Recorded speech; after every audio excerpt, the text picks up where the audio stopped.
says here she's a dolphin. That's funny. Now that I think about it, I can't believe I never noticed. After basketball practice, Troy, fake left! Take the ball downtown! Did you ever think about trying something new, but we're afraid of what your friends might think? I mean, like going left? You're doing fine. Come on. Troy's dad has one thing in his mind, and it is one basketball just bouncing around like the DVD logo. I want to see a movie about him and how hard his life must be. I do like that this movie keeps the tradition alive of Disney Channel movie characters being inexplicably rich. His dad is a high school basketball coach and they live in a mansion. What does the mom do? She an arms dealer? Also, he says something new, like going left. I mean, like going left? When in Get Your Head in the Game, Troy clearly says coach said to fake right and break left. He already said to do that. That's not new. That's what he already does.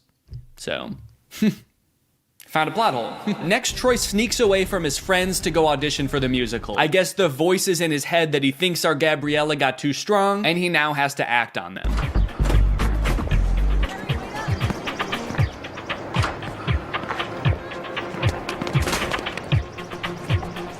He's gone! Wow! Where'd he go? Pay no attention to the fact that as he turns the corner, he probably fully saw Troy like...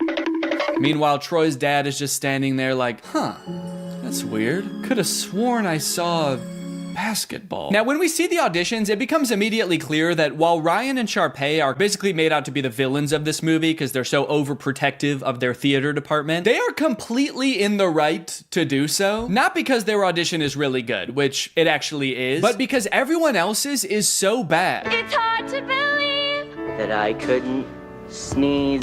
It seems that no one else in this entire school can even sing. It seems like they actually don't even have a concept of what music is. So like, yeah, I would actually be hoping I got the lead too. It is funny how they all act like they can't sing, and then anytime there's like an actual musical number as part of the movie, every member of the student body sings their heart out like the Renters do. What's going on there? So Troy shows up to audition, and then Gabriella shows up too. I guess, turns out she actually did want to audition. I don't know. I don't know if Troy threatened her or what, but she shows up. But they are too late to the actual audition, so they don't get to audition in time, but they stick around afterwards and just sing an audition anyway. And Miss Darbus, the director, hears them and decides, you know what, you guys get a call back. Understandably so, she's working with a very small talent pool. Here comes two people who know what a song is. She's got to hold on to them. after school, before school, whatever works. After basketball class, and we can get this right. I'm so... Now this is interesting. Troy is looking at his sheet music like he's never seen it before in his life, despite having just sung the song perfectly after only glancing at the sheet music briefly. He also says, what? So... What? To almost imply he has no clue how the sheet music got into his hands or how he got a callback. Does he not know that he just sang? Anytime there's a musical number in this movie, do they just black out and come to like, I don't know what happened. We definitely didn't sing though, I don't know how. If you're my age, it might have felt like this movie was written just for you when it came out. And in a sense, it kind of was. The writer, Peter Barsacchini, who was mostly known for writing rated R action movies at the time, started writing the script because he wanted to make a movie he could watch with his daughter, Gabriella. I thought it would be really fun to write a Disney Channel movie that my daughter could watch. Yes, he did name the main character after her, and that kind of melts my heart. She was 10 in 2004 when he started writing it. And so was I. The story was actually inspired by his own high school experience, when one of his basketball teammates confided in him about his love for ballet. Decades later, Peter thought, wow, that's actually the perfect plot for a kid's movie. Boys are more than just jocks. They can do other stuff. They can do ballet. No, actually, that's too far. They could do the musical, but only if it's because they want to sing with a girl. Anyway, it's time for another song about how basketball players shouldn't sing, sung by, you guessed it, the Basketball Players.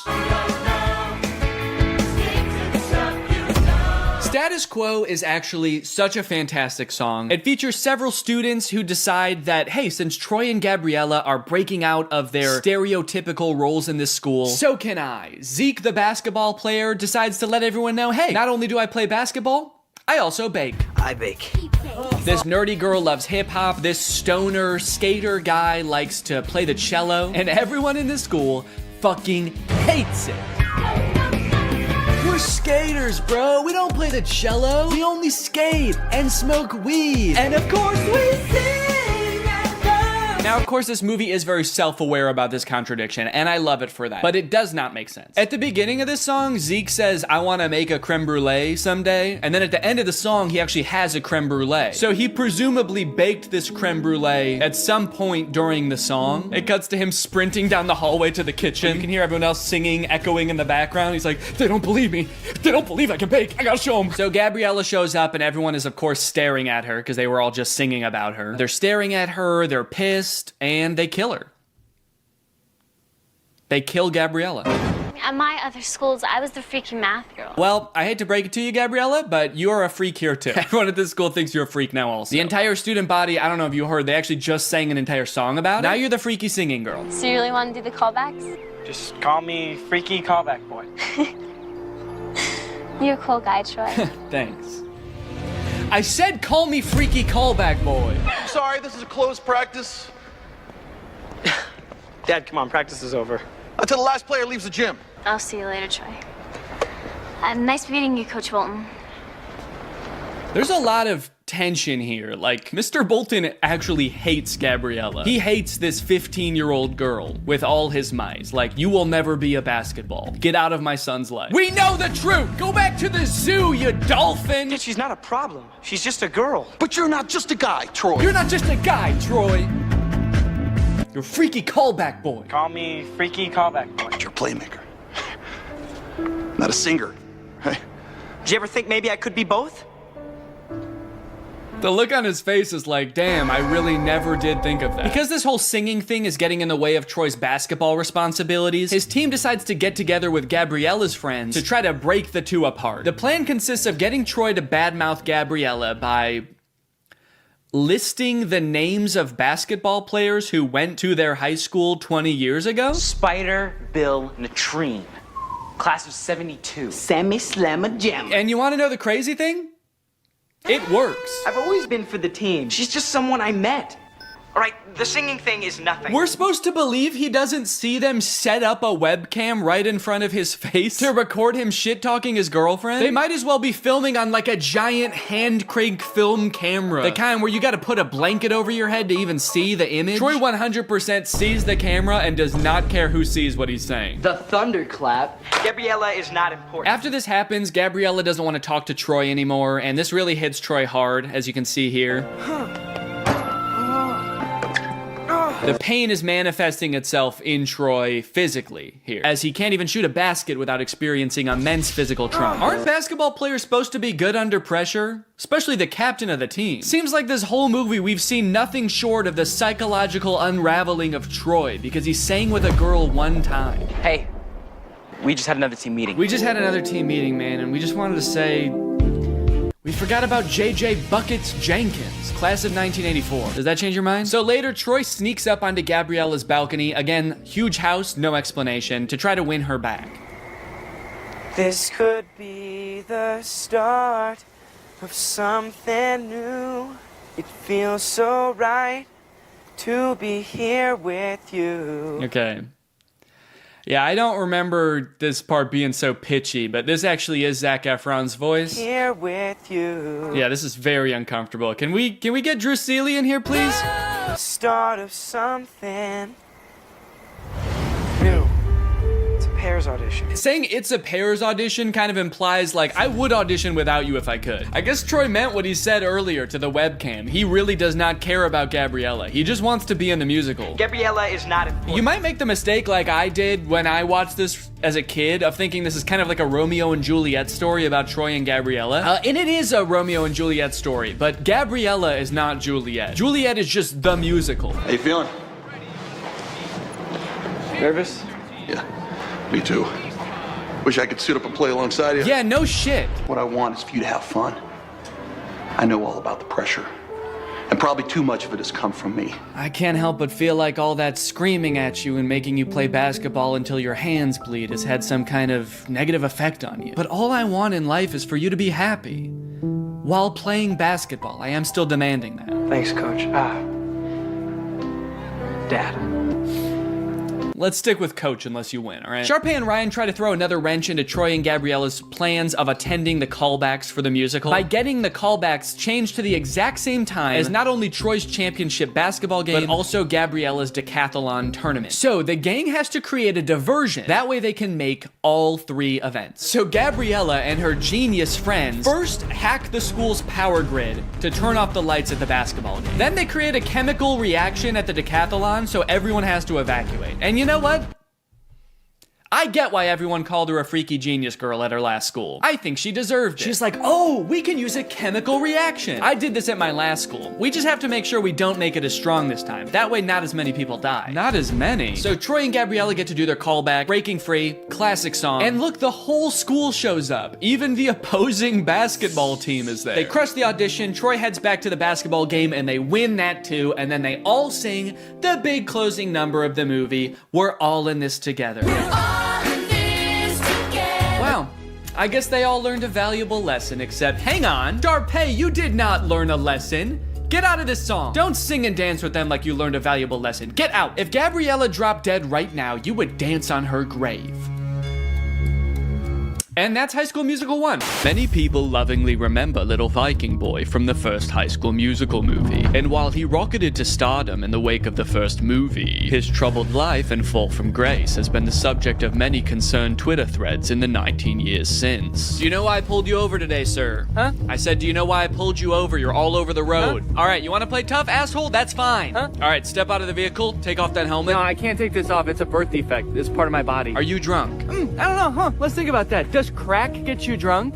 Let's think about that for a second. Let's all think. Does crack get you drunk? After 15 DUIs and 3 counts of kidnapping exotic animals, little Viking Boy was sentenced to life in prison. Authorities claim that it's here he became head of an extremist religious cult. His followers helped him escape in 2023, and his current whereabouts are unknown. Although he does occasionally post to Instagram to frantically proclaim the end is near or post a brand deal. Every morning I wake up and I drink 6 bangs. High School Musical premiered to 7.7 million viewers, a record that has only been broken a handful of times in the nearly 20 years since. But one of my favorite things to come out of the success of this movie, which I totally forgot about until I was making this video, was the live concert. I forgot about this until I went to the library to check out the DVDs for the 3 movies, and they happened to have a DVD of the recording of High School Musical in concert. This feels pretty unusual even to this day for a Disney Channel movie to put together a live touring concert featuring the actual cast of the movie, selling out arenas with audiences in the tens of thousands around the world. But it wasn't the whole cast, actually. Zac Efron couldn't be there because he had a commitment. He was filming Hairspray at the time. So who did they get to fill in for him? Living in my own world, didn't understand. It's Drew Seeley! Drew Seeley! I'm sure they advertised the fact that Zac wasn't going to be there and Drew would be in his place, but I have to imagine every concert, there were like 1 or 2 kids that were like, what the fuck? Zac looks different in person. With all the success of the first movie, they had to crank out a sequel fast, which they did, releasing High School Musical 2 in August of 2007. And you might think it would be impossible for them to catch lightning in a bottle twice, but oh baby did they. What time is it? Sequel time. One of the first things I noticed is that despite only a few months having passed from the events of the first movie, Troy looks drastically different. His hair is much darker, he has a different haircut so you can see his ears now, but most strikingly of all, his eyes have somehow become more blue. You actually listening?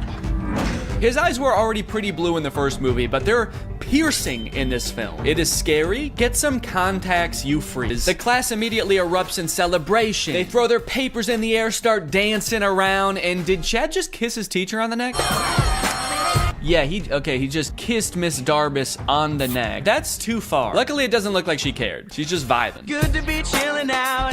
We finally get to hear Zac Efron actually singing this song, and I hate to admit it, but he sounds pretty good. I'm sorry, Drew. Your services are no longer needed. Why does he look so confused there? It's like it never occurred to him that T could be for Troy. He's like, oh, I actually thought it was a cross, but yeah, T for Troy. That's my name. Now that the school year's over and basketball season isn't starting back up again for months, it's time for, you guessed it, Basketball practice. Fake right, Troy. Fake left. Take the ball uptown for a fancy dinner. This post-workout scene has a lot of gems, like Mr. Bolton's insanely long shorts. Dude is criminally insecure about his knees. Also, Troy about to drink from an entire gallon of milk from the fridge. And then he gets a phone call revealing that his ringtone is Get Your Head in the Game. Is that a real song in this universe? So in the first movie, it seemed like Sharpay might have had a little crush on Troy, but in this movie, she's got a big crush on Troy. She's like, he's the most popular guy in school, and I think I'm the most popular girl in school. It's a match made in heaven. So she pulls some strings at her family's country club to get Troy a summer job there. The only catch is Troy requests to get like the entire school hired, and somehow that works. So Troy shows up because they are just kids. So some of the insane demands that their job is asking of them is just like, hey, can you show up to work on time and make sure you clock out at the end of your shift? And the entire student body of East High is like, we're in prison! They're not gonna pay us until we provide a service? What kind of dystopian universe is this? Mr. Fulton is 100% correct to be strict, by the way. Several times throughout this movie, he catches them doing things they're very clearly not supposed to be doing. Like, not really sure what prompts that reaction. They're like, you know, we could do a lot of great things for your future. We really want to help you, Troy. And he's like, I don't know. I'm getting the fuck out of here, guys. See ya. If that were Mr. Bolton there instead of Troy right now, he'd be barking like a dog. Pay's dad let me play a few holes and then invited me to dinner with some U of A alumni. Really? Oh, wait, Troy's dad is fixing up a car. Look, he has other hobbies. Good for him. Granted, he is propping up the hood of the car with a basketball, and there's more basketball and hoops in the background. And I do kind of feel like if we could see what he's working on, there would just be 5 basketballs where the engine is supposed to be, but it's a step in the right direction. Troy's dad, surprisingly, is all for Troy going for the basketball scholarship. Nothing wrong with keeping your eye on the prize. And that's great. I totally agree with that. Troy should capitalize on these opportunities he's been given, but he should try to make his girlfriend and his friends a priority too. However, that is not what Troy does. Typical high school jock, always doing cool spin dance moves. It's a gift from the guy. I love sports. It's a gift from the guy. Look how much taller the actual basketball players are than Troy. I hate to say it, man, but he's gonna get crushed in college. He doesn't stand a chance. And not to mention, they definitely don't take singing breaks in the middle of practice. This song is great, but tell me why at the end of the song, Ryan and Chad are wearing each other's clothes. Because they don't ever address that. It's such a confusing part of the movie. Why did they change clothes? When did they get naked? So I was confused about this, so I actually went looking and I found an article where the 2 actors explained what happened. The outfit swap was actually suggested by director Kenny Ortega. Quote, he had the on-the-fly idea at the last minute, Blue said. We had already done 1 take of that scene and he did the usual thinking gesture and said, switch outfits. Bro was cooking. Bro was, you know, I don't know what he was cooking, but bro was cooking something. Well, you missed out on a fun night. What? Troy, respectfully, I think you have a lot more to worry about than your golf swing. That's not what this song is about, is it? I guess it's kind of vague. Hell yeah, dude. You know, powerful lyrics aside, I actually have no clue what he's decided on at the end of this song. He's kind of just like, you can bet on me. I'm gonna end up on top. I got this. And it's like, what are you actually gonna do though? Are you gonna get Gabriella back? Are you gonna do the talent show? He's like, no, I was just gonna stand on top of this mountain for the rest of the summer, actually. No one can be mad at me up here. The end of this movie is messed up. Sharpay actually turns her act around. She previously got the Wildcats banned, and that's the end of the movie. And now I'm very excited to watch the 3rd movie. But before I do, there's something I need to address. I feel like there's something deeply wrong in these movies. And I feel like I'm finally starting to get a handle on it. These movies, like, they don't really feel like musicals. And it took me a while to figure out why. So to explain it to you, we're gonna have to go back to medieval Europe. In a French town in 1518, some 400 people became inexplicably overcome by an urge to dance. They did so for weeks on end. This dancing plague, as it was later coined, lasted for months and only ended when participants were either so exhausted that they collapsed or so exhausted that they were dead. Authorities tried to stop the dancing, even hiring musicians to play vigorously to try to help them get all the dancing out of their system. This, of course, made things much worse. This event has baffled scientists and historians for years. years. But many believe it could be the result of a particular type of food poisoning. Yeah, crops like rye can end up growing a type of fungus that basically makes you crazy. Could it be that this is what's happening at East High? In the High School Musical universe, the characters, they sing and they dance, and at first you might think this is just like any other music, artistic depiction of how they're feeling. But a closer look reveals something shocking. Well, firstly, sometimes they definitely are actually singing, like at the karaoke party. Now, you might think that a moment like Get Your Head in the Game is totally different. You know, that song doesn't really exist within this universe. But what is Troy's ringtone in the second movie? But how could an entire school become poisoned by a rare fungus? This man, who convinced us he had relevant qualifications, believes it could have been a certain freaky genius girl. It could be that by growing a fungus in a lab, Gabriella was able to manufacture a sort of singing and dancing craze to control Troy, who I'm pretty sure would have never done all of that stuff had he not been under some kind of drug-induced hysteria. After all, Troy is so cool and singing is for weirdos. So it could be the fungus, or maybe Gabriella's some kind of fucking witch. The High School Musical bonus soundtrack. You love High School Musical hits like Get Your Head in the Game. Well, now's your chance to own the extended soundtrack, featuring songs that didn't quite make the final cut, like Coach Bolton's Crisis. What's up, guys? I'm 16. I'm the new player on the basketball team. I'm really excited to play. Yeah, Mr. Bolton, we know it's you. And Gabriella's on the news. A little boy drowned in the pool. Oh no. A little boy drowned in the pool. No. Where was the lifeguard? Having a picnic. And a preview of the finale song from High School Musical 3. We're all friends together with each other. We're all together at the end again, and we're friends. We're still friends. And classmates, we go to school together. We learned a lesson, and now we're gonna switch clothes. Gift from the guy. High School Musical 2 broke the premiere record that the first High School Musical had just set. Instead of 7 million viewers, this one had 17 million viewers. So of course, they had to make a third one. High School Musical 3, Senior Year. The only one in the franchise with a subtitle. Now, outside of the fact that they're all seniors in this movie, which I can tell by the title of the film, I actually know next to nothing about this one. I've never seen it. Yeah, I know I made it sound like I was a really big High School Musical fan, but by the time the third one came out, I was 14. And unlike the first two, this one came out in theaters. And as a freshman in high school, I was much too embarrassed to ask my friends if they would go see a High School Musical movie in theaters with me. So I decided it would be way less embarrassing if I waited until I was 30 years old to watch it for the first time in front of millions of people. And we're back at East High, baby. Zach's playing basketball. There's a dog in the crowd. Is this an Air Bud crossover? Zach's like, oh, my head's just not in the game tonight. Can we get in the sub? This gold lab comes in and just slam dunks it a couple times. The movie opens on the Wildcats with their backs against the wall. It's the championship game. They're behind, and there's only 16 minutes left. Whoa, Mr. Bolton rocking a middle part. That's new. Mr. Bolton gives a speech about how there's only 16 minutes left. There's 16 minutes left. And then they sing a song about how there's only 16 minutes left. Ooh, a song about there being 16 minutes left in a game. We're getting very specific with these songs. I think they're starting to run out of ideas. This is the last time to make Dad proud. If I don't, then he never will be. Hell yeah, he won the championship game. Again. I'm noticing right away that this movie is like much higher production value than the other two. I'm curious to see the budget on this bad boy, because this movie looks like they actually like lit it. The other two just kind of look like they set up cameras and started filming, but there's lights in this one. So now they're having like the biggest high school rager ever, and they expect us to believe that they're not insanely rich. I'm pretty sure this is in Troy's backyard. Hey, Troy.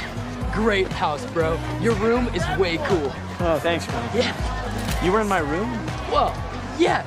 I just took a picture. Yeah, just took a picture of your room, man. He's a secret agent for the IRS. He's like, how did your family get so rich? Oh, another top secret hiding place. You're the second girl I've ever had up here. Yeah, it is top secret. I couldn't even see it up there.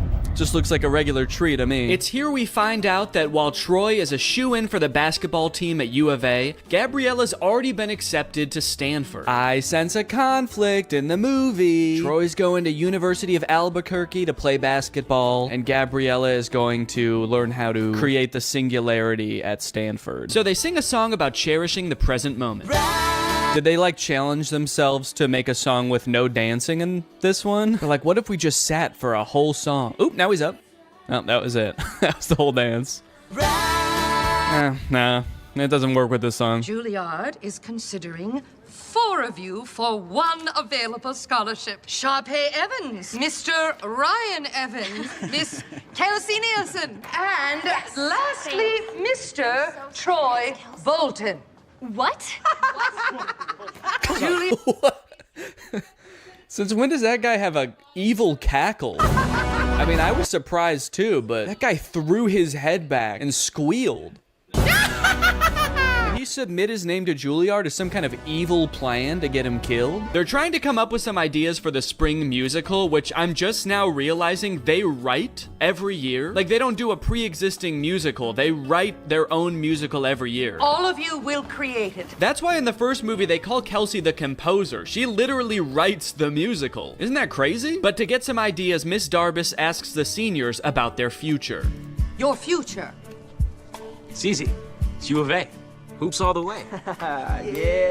Miss McKessie. Is University of Albuquerque like a really good school for basketball? I feel like I've never heard of them before. All the basketball players are like, we gotta get to U of A, man. It seems like that's just like the closest college that has a basketball team. Meanwhile, Gabriella's going to Stanford, Sharpay's going to Juilliard, and they're like, I don't know, we can go play basketball down the street. For the record, the reason I've never heard of the University of Albuquerque is because it's a Catholic liberal arts school that actually closed in 1986. So I guess these characters live in some sort of alternate dimension where it stayed open and went on to become a basketball powerhouse. Mr. Bolton. Mr. Bolton. Yeah, All of a sudden, he doesn't know if he wants to go to Juilliard or U of A. See, he really never did care about Gabriella. He just wants to sing. Somebody just let this kid sing. Just tell him it's okay. Imagine having everything. Jeez, that song started so abruptly. No intro, no build up. It's kind of scary. Oh, this is a look into some kind of strange alternate future where Troy chose neither basketball or Juilliard and became a stalker. I want that to be how this movie ends. Troy choosing between 2 incredible futures, and instead he just throws his life away. It's like, I can't decide. I don't fucking know. Miss D said that there's only 1 scholarship. There's 2 of us. Wait, they're doing this to compete for a scholarship? Not even just a place at Juilliard? If I know anything about these two, it's that they can both afford to go to Juilliard. Why do they need to take the scholarship away from somebody else? Which one do you think I should wear? Well, I've never been asked to a prom, but this almost sounds like an invitation. Did she say she's never been asked to prom? What about last year? They were dating last year. Troy didn't want to go to prom with her. His dad was probably making him run basketball drills. The only place you're going, Troy, is downtown with the ball. Make sure you bring the ball. Time for another song about how much Troy and Gabriella love each other. There's already like 2 very sentimental songs between these two. They are really setting us up for heartbreak, I feel. And also just spending like an unnecessary amount of time being like, these two are in love, okay? Don't forget that they're in love. That way, when whatever happens, we're gonna all be sad, all right? So that way, when Troy picks U of A and Gabriella gets hit by a bus, it's gonna be sad. I think they're gonna end up going to the same college. They couldn't possibly end this entire series by being like, they didn't actually like each other that much. They're just gonna call it quits. Where's our clothes? Yo, Rocket Man. Why do I feel like they're about to haze these kids? You know, we weren't just given these lockers. We had to earn them. Right. Oh, they're definitely about to haze these kids. Now drink this entire bottle of Absolute. That'd be a crazy twist in this movie.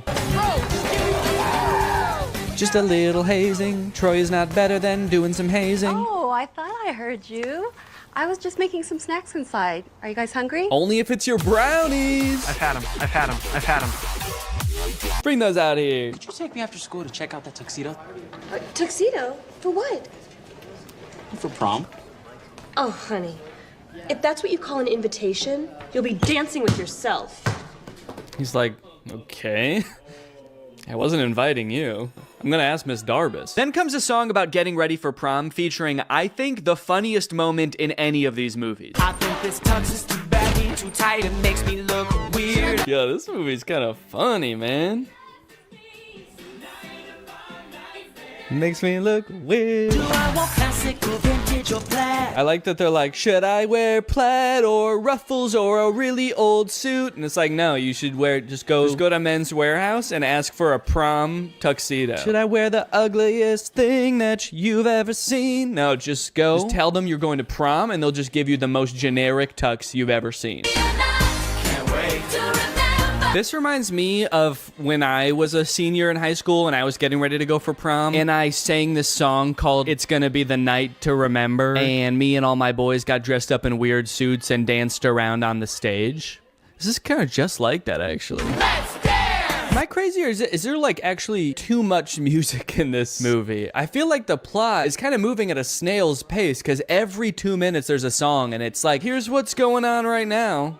We're thinking about going to prom. We're Troy and Gabriella. We like each other. Also, the stakes feel very low right now. What am I supposed to be worried about right now? Troy is like, I don't know what college I want to go to. And Gabriella's like, I also have choices to make. I still have decisions to make too. And she has not elaborated. And so I don't know what I'm supposed to be worried about. Now they're at some kind of junkyard.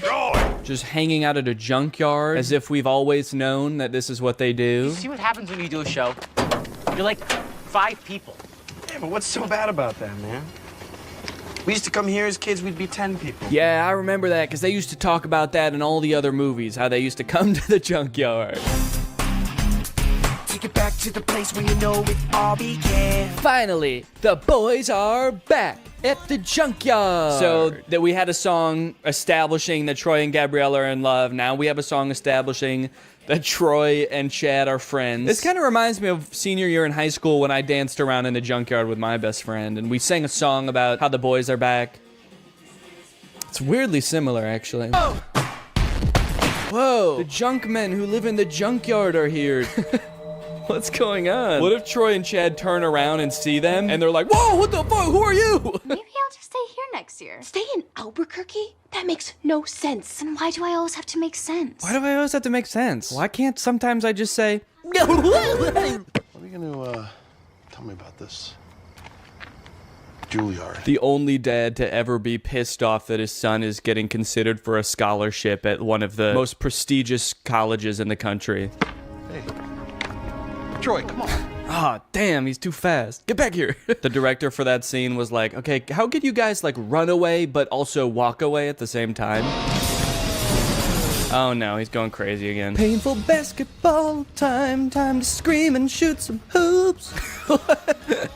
I like that little pouty dance up the stairs. Okay, Troy, for this one, you're a pouty toddler. Now you're a crab.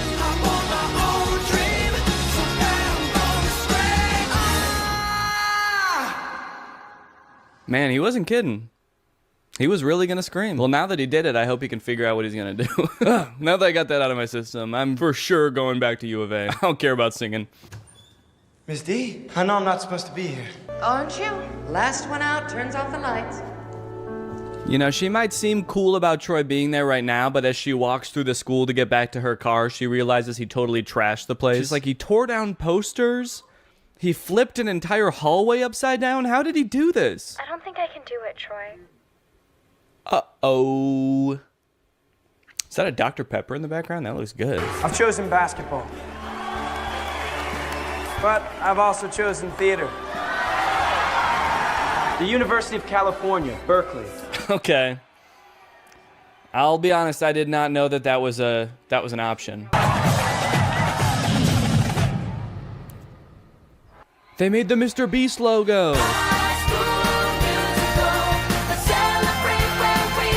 I like that they're performing for the camera and not for the audience who's here to see them graduate. They're just like facing away from the bleachers. All their parents are like, damn, I wish I could see their faces. I don't even know which one's my kid. Now they're all just gonna smile at the camera for the rest of their lives. They say, we're not going to college, baby. We're gonna stare at this camera forever. And that's it. That's High School Musical, baby. As far as endings go, I think they did a decent job with a nearly impossible task. It's a Disney Channel movie, so it's not like they can just like make everybody break up and go their separate ways at the end of the movie. That would be too sad, obviously. But they also can't make everybody just go to the same college and do the same thing, because that would be unrealistic. So it leaves the door open. My only issue is that in doing that, they kind of don't really provide any closure. Feels like they kind of just pushed Troy's decision of what he wants to do with his life further down the road. But if you are looking for some closure for Troy, I might have something that helps. I mentioned earlier that the character of Troy was inspired by one of the writer's real high school teammates. But when I read that for the first time on Wikipedia, I was surprised to find that that teammate has his own Wikipedia article. And that's because that classmate, Lynn Swan, went on to be a professional football player, playing for the Pittsburgh Steelers and winning the Super Bowl 4 times. This man is the real-life Troy Bolton, and that might be the least interesting thing about him. In fact, he might not even know. It really helped you in your game. All the things that ballet taught you, you applied that to the football field. Touchdown, Pittsburgh! Did you catch any flack from your teammates about taking ballet? I mean... Oh, always. It's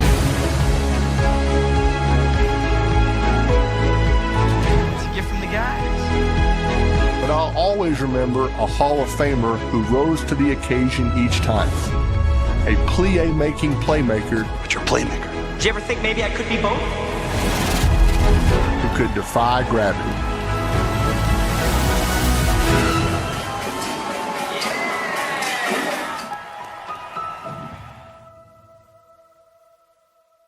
What's up, Greg? New technology truly fascinates me. A new gadget being introduced to the world has the potential to change the way we live, learn, and communicate. Or, more interestingly, it could flop and become a laughingstock of the internet. Which is why a few weeks ago, I was thrilled to discover the unveiling for a project called the Humane AI Pin. This might be the worst product presentation I've ever seen for one of the strangest products I've ever seen. Apparently, Humane AI is a new tech startup founded by 2 former Apple employees and current lovers, Imran Chowdhury and Bethany Bongiorno. Their mission is building innovative technology that feels familiar, natural, and human. Okay, first thing that's sticking out to me is that none of those words were useful. Also, do I really want my technology to feel more human? I've never wished my MacBook to be more fleshy. Also, Humane AI is such an unsettling name for a company. I'm sorry. You lost me right off the bat. I feel like the only times I ever even hear the word humane is when we're talking about like factory farming or something. Don't worry, dude. When this AI takes over, it is going to be super humane in the way it slaughters us. It will not violate the Geneva Convention, unlike other AIs, Siri. All right, let's go ahead and watch the product presentation and let's see if you think it's as weird as I do. Welcome to Humane. Thank you. This is the Humane AI Pin. Cool. It's a standalone device and software platform. So the intro does have a very threatening aura about it, doesn't it? The sterile white room. They're both so serious and they're unboxing a mysterious device. I feel like I'm about to be tortured for information. Oh, what is that? This is the Humane AI Pin, and it is the last thing you will ever see. Ah! It's a standalone device and software platform built from the ground up for AI. Okay, so it's some kind of mobile device. It's built from the ground up for AI, and I'm very excited for them to tell us what that means. It comes in 3 colorways. Okay. Got Eclipse, Lunar, and Equinox. Those are not colors. There's 2 pieces, a computer and a battery booster. Now, the battery booster powers a smaller battery inside the main computer. Okay, great. What does it do? And this is how we achieve our all-day battery life. Oh, great. It's got all-day battery life. That way you can spend all day. There are no wake words, so it's not always listening or always recording. In fact, it doesn't do anything until you engage with it. Okay, thank God. So it doesn't record me. That's good to know. For a second, I was worried that it almost had one feature. Who is this for? What kind of person needs to hear about what colors a device comes in before they'd even consider hearing about what it actually does? Also, 2 of the colors are black. You designed 3 colors and 2 of them are black. You couldn't come up with a 3rd color? Also, I'm sorry because I know that not everyone is super comfortable in front of a camera. It's not a skill set everyone has. But maybe you guys should have like hired a spokesperson or something instead of letting the world's 2 sleepiest CEOs do this product demo. The battery booster powers a smaller battery inside the main computer. Are they okay? This thing has all-day battery life. That's because it actually feeds on your life force. I've had mine on for 3 months, and you probably can't even tell the physical toll it's had on me. And your engagement comes through your touch, voice, gesture, or the laser ink display. Whoa, wait, okay. Holy cow, we have a feature. It actually does something. I will admit I was not expecting that. Why didn't you lead with that? I mean, I don't know what that is or what it does, but at least it's something. It looks futuristic. I don't know about the name laser ink display though. That doesn't sound very futuristic. The laser ink display. Sounds like a printer. It also comes with its own connectivity built right in. Our own Humane network, connected by T-Mobile. Our very own network. That is T-Mobile's network. We were able to pack a lot of technology into something really small. Tell me about it, dude. I can barely even count all the technologies you put in this thing. You got the laser ink display, all-day battery, black. Is that a technology? They continue for a while just using buzzwords and vague expressions to explain what this thing does until like 3 minutes into the video when they finally give us a demonstration of something tangible this thing can do. Play the song How Music Makes You Feel Better. Doesn't look like it's making him feel better. We've partnered with Tidal, which you get out of the box. Okay, finally, we know one thing it can do. It can play music. And not just how you would normally listen to music either. You can give it little riddles to try to figure out what songs you want it to play. Play music written by Prince, but not performed by Prince. Give me songs written by first-born left-handed British women who have never been to Ibiza that weren't released on weekends or holidays. Can Alexa do that?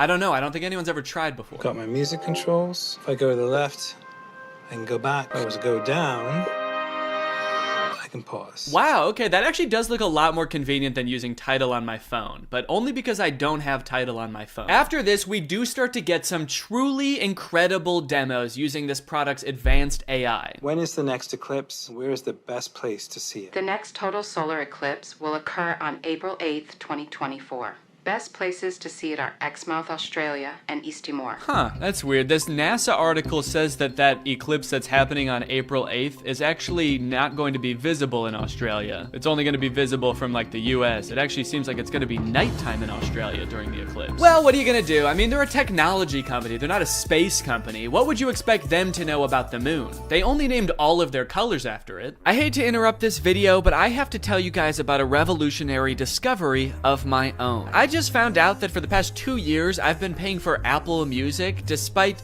not having any recollection of ever signing up. I don't use Apple Music, but nevertheless, I've paid them like $200 without ever even having used their service. I think this is a pretty relatable issue in this age of subscription services. And something like this could be happening to you too, but luckily, today's sponsor, Rocket Money, is here to help. Rocket Money is the personal finance app that helps you cancel subscriptions, lower bills, and manage your money better. Rocket Money is super helpful with things like my recurring Apple Music charge, because not only does it help you identify recurring charges, it also helps you cancel them. You can actually cancel subscriptions right within Rocket Money's app with just a couple of taps. You don't got to worry about navigating the service's own website. You don't got to worry about pesky customer service calls. Here's why I think this is going to work for you, because Rocket Money has saved its customers an average of $720 a year, with over $500 million in canceled subscriptions. So to save more and spend less, join the over 5 million members using Rocket Money today. Go to rocketmoney.com/Danny or click the link in the description to get started today for free. And you can also unlock even more features with premium. That's rocketmoney.com/Danny to get started for free.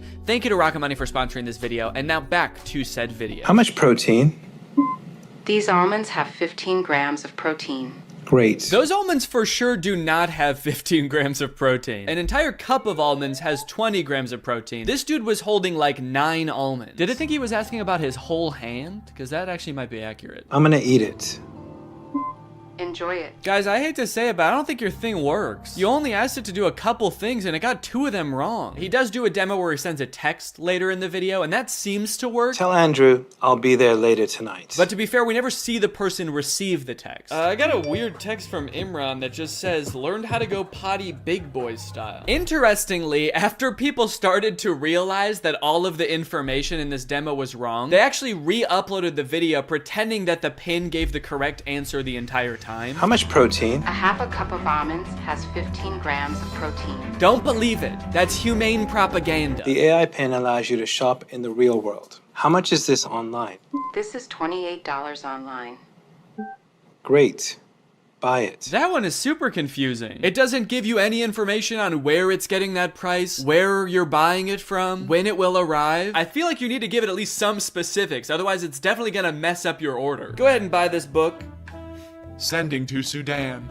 No, send it here. You didn't specify. Sending to Sudan. Shit. Now, if you're wondering how you can get one of these things, the prices range from $700 to $800 for the more expensive colors. And they're estimated to ship in March of 2024. Now, you might be thinking the price of $700 is a little bit high for this thing, but think about it this way. What other product on the market can so accurately tell you how many grams of protein aren't in 9 almonds? Okay, they've also got this little short film about the human experience using their AI pin. Isn't life about what we experience? What we smell? Can I eat this? Yes, dragon fruits are low in sugar. What is this thing, my mom? Can I drink this? Not before you finish your vegetables. And say please next time. What did you just call me? I am your pin, young man. Dude, I want to buy this thing just for that feature. I want to hold every object, creature, and human in front of this thing and ask if I can eat it. Do you need something from me? Can I eat that? Analyzing. Oh, no, you can't eat me. I'm a person, so. High fat content detected. Rude. 1 gram of protein detected. That can't be right. Tiny balls detected. All right, what the hell? Enjoy it. Yes, yummy. Wait, stop. No, you cannot eat me. I'm a human. All right, man, who do you think I'm gonna trust? You or my $700 pin? Last time I checked, this pin doesn't have tiny balls. This thing tells me what to eat, when to eat. It even suggested this very fashionable outfit I'm wearing today. Is that why you're not wearing pants? They're in Sudan. What we hear? Hey, what should I get here? What is this interaction? Who are those people? Does he know them? Man, if he's in a different country where he doesn't speak the language, I would not trust that pin. Based on everything we've seen so far, who knows what it's saying to these people? What we see? Capture this. Dude, parents are gonna love that feature. Me walking around a park with my AI pin. Capture this baby. Capture.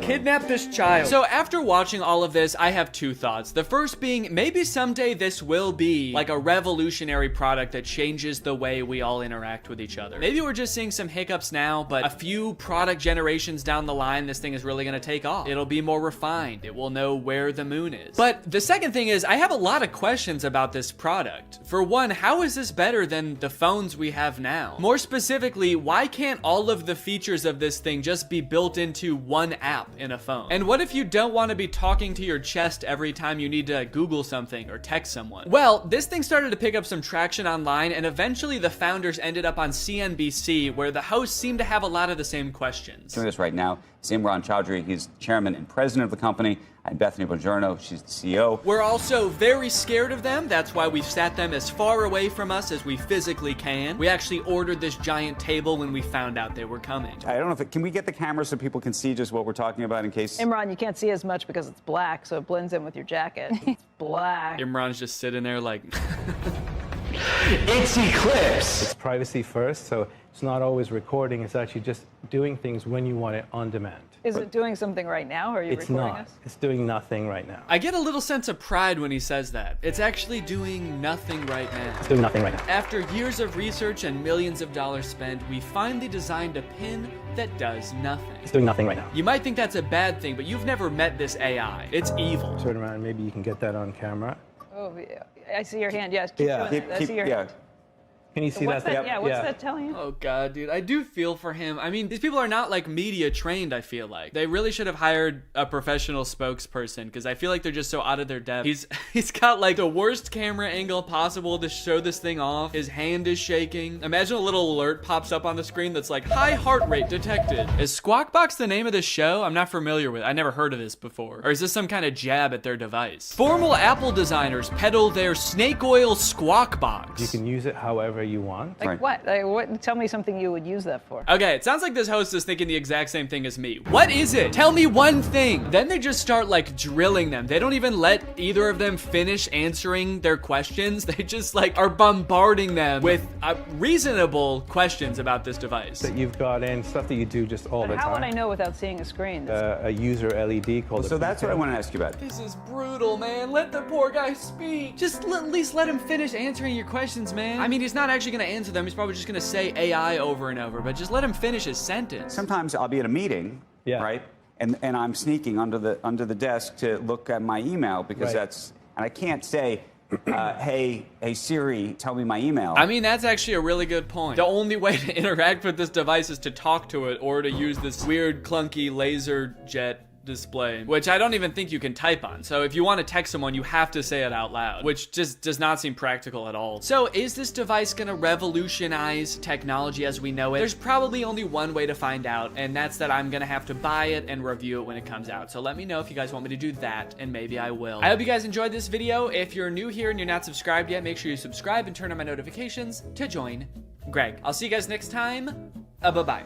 After MGK released his song Emo Girl and then followed it up by appearing in a bunch of insane interviews with Megan Fox talking about their love life, I think we're pretty good on MGK for a while. We don't need any more music. We don't need any more public appearances. We're good. We don't need to know any more about MGK's personal life. And folks, I think MGK finally took notice and he listened. He said, all right, look guys, I get it. No more music, no more interviews. I'm gonna take some time and I'm going to release a stoner comedy movie instead. So he hunkered down and he wrote and directed this movie Good Mourning, which currently has a 0% on Rotten Tomatoes. We got a good thing going here. 2 movies in a row with 0% on Rotten Tomatoes. What's the opposite of a Renaissance man? You know how people, when people can like act and sing and direct, like Donald Glover, people call him a Renaissance man. MGK is like a Dark Ages man.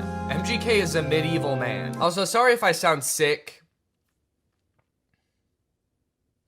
Sorry. The moment this movie starts, MGK, aka his character London Clash, gets kind of a weird good morning text from his girlfriend Apple. Who's texting me?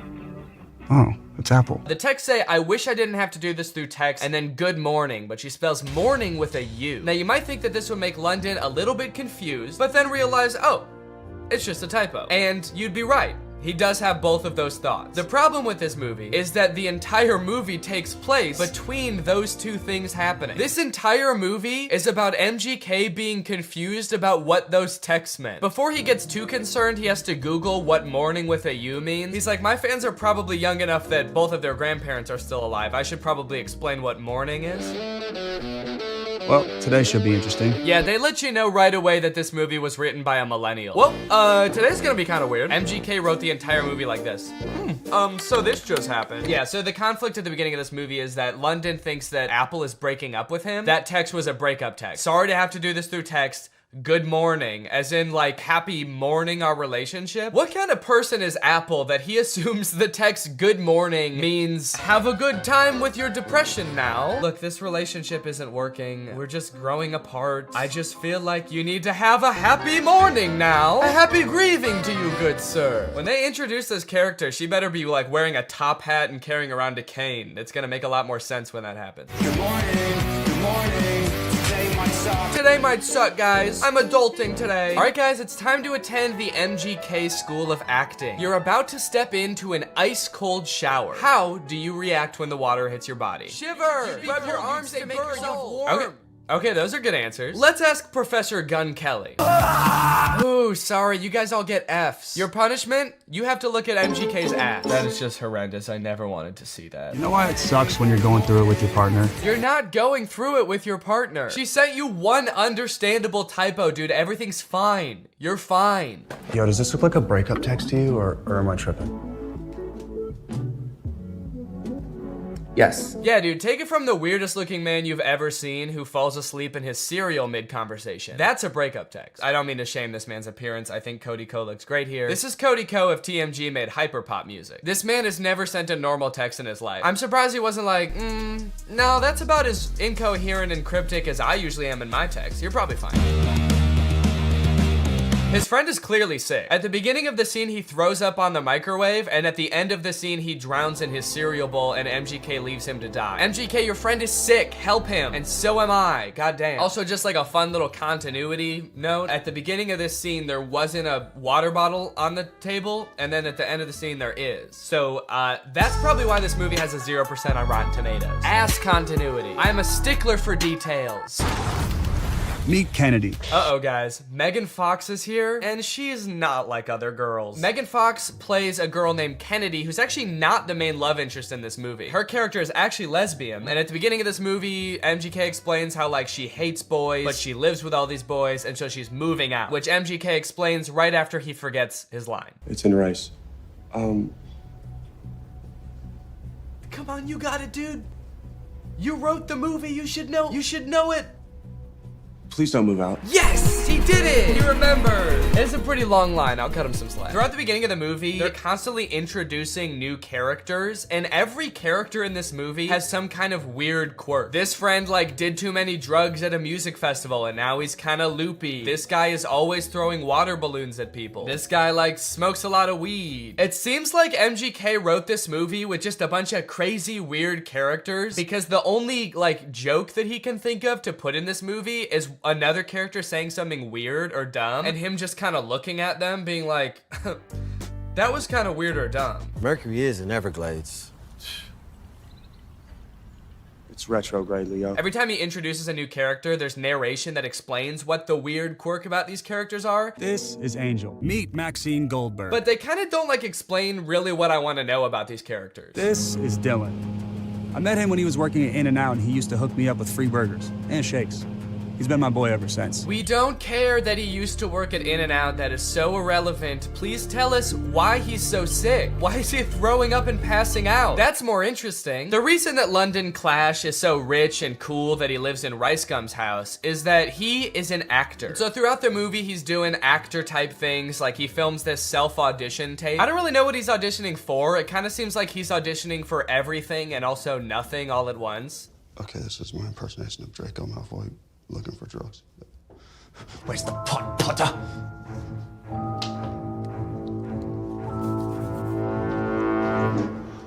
I don't like Draco very much.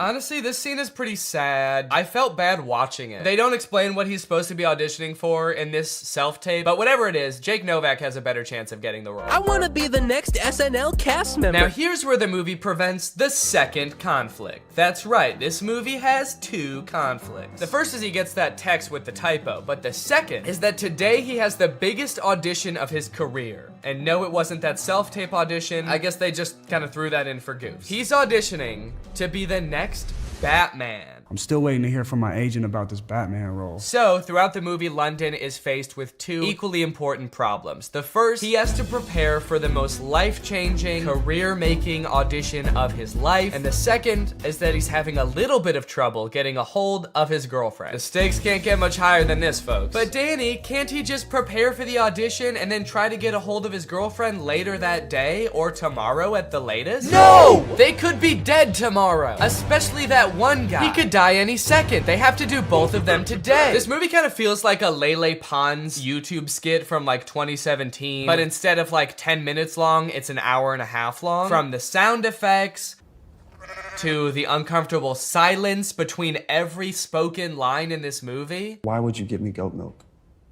I watched an interview. You said you like goat milk. I can't tell if they're using the awkward silence for like comedic effect to like really hammer home that like, these guys are kind of weird. Or if the silence is more just because nobody knows their lines very well. There's another option that they added in all these pauses in the movie because we're supposed to be laughing at the things that they're saying in the movie. So they added in nice little pauses for us to laugh. She left with the dude? A buff dude. And they had bags. And yes, they left together. In fact, it kind of feels like, have you ever seen people who have edited The Big Bang Theory so that it doesn't have the laugh track to show how like bad all of the jokes are? Who are you? Oh, I'm Denise, the new assistant manager. That's kind of what this movie feels like. Are your eyes all watery? Because I'm high.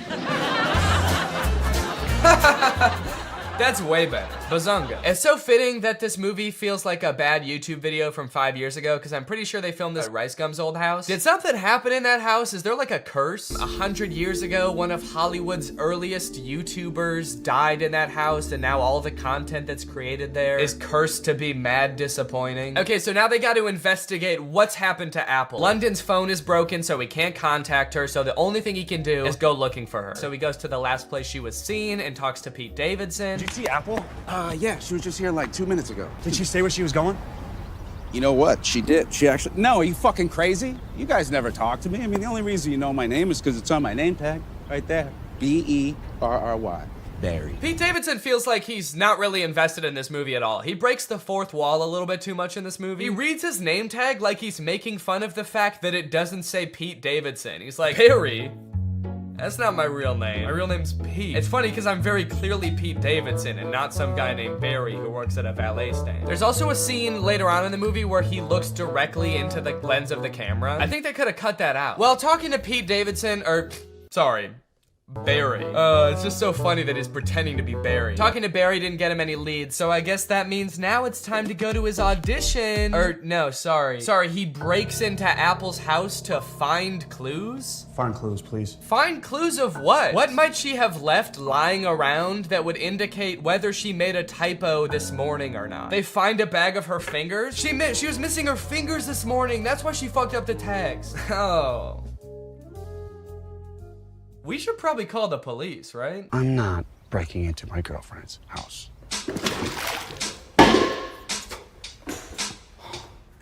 Can't believe I'm breaking into my girlfriend's house. Me neither, dude. Your life is pretty crazy. London Clash is so dumb. He makes the worst decisions at every move in this movie, okay? While they're in Apple's house, one of London's friends knocks over every single urn on the mantle, and ashes go everywhere. And so they're like, oh shit, we have to put back the urns and then refill the ashes. But they're like, the only problem is, where are we supposed to find ashes? Where are we gonna find enough ashes to fill up these urns? But like, they didn't lose the ashes. They all just fell on the floor. They could just sweep them up and put them back in urns. It's like MGK was like constantly forgetting what previously happened in movies, and so the plot is being driven forward by things that just aren't problems. So anyway, as I said, this is a stoner comedy. You can probably guess the solution they think of to produce a bunch of ashes to fill back up the urns. Yep, they're gonna smoke a bunch of weed. Bunch of weed. This movie's crazy. They're gonna smoke a bunch of weed. Well, at least this dumbass plan that doesn't make any sense is gonna result in like some crazy shit happening, right? Something funny's bound to happen now, right? Wrong. They just spend like 10 minutes having a boring ass smoke session on the couch. And then one of them tries to talk to a lobster. They really sat around writing this movie and were like, what's the craziest thing that could happen while we're high? And then settled on talking to a lobster. You know, since weed is legalized in a lot of places like California, where they filmed this, I feel like stoner comedies aren't nearly as like interesting or edgy as they used to be. You know, smoking used to be kind of like a fringe culture. It doesn't really feel like this is like, it's like that crazy or funny anymore. This is a scene of 4 adults sitting around a living room and obeying the law. Why did you spell it like that? It's a typo. Oh my god, it was a typo all along? Who would have guessed that? So I guess now the movie can end now, right? The movie can't end now, right?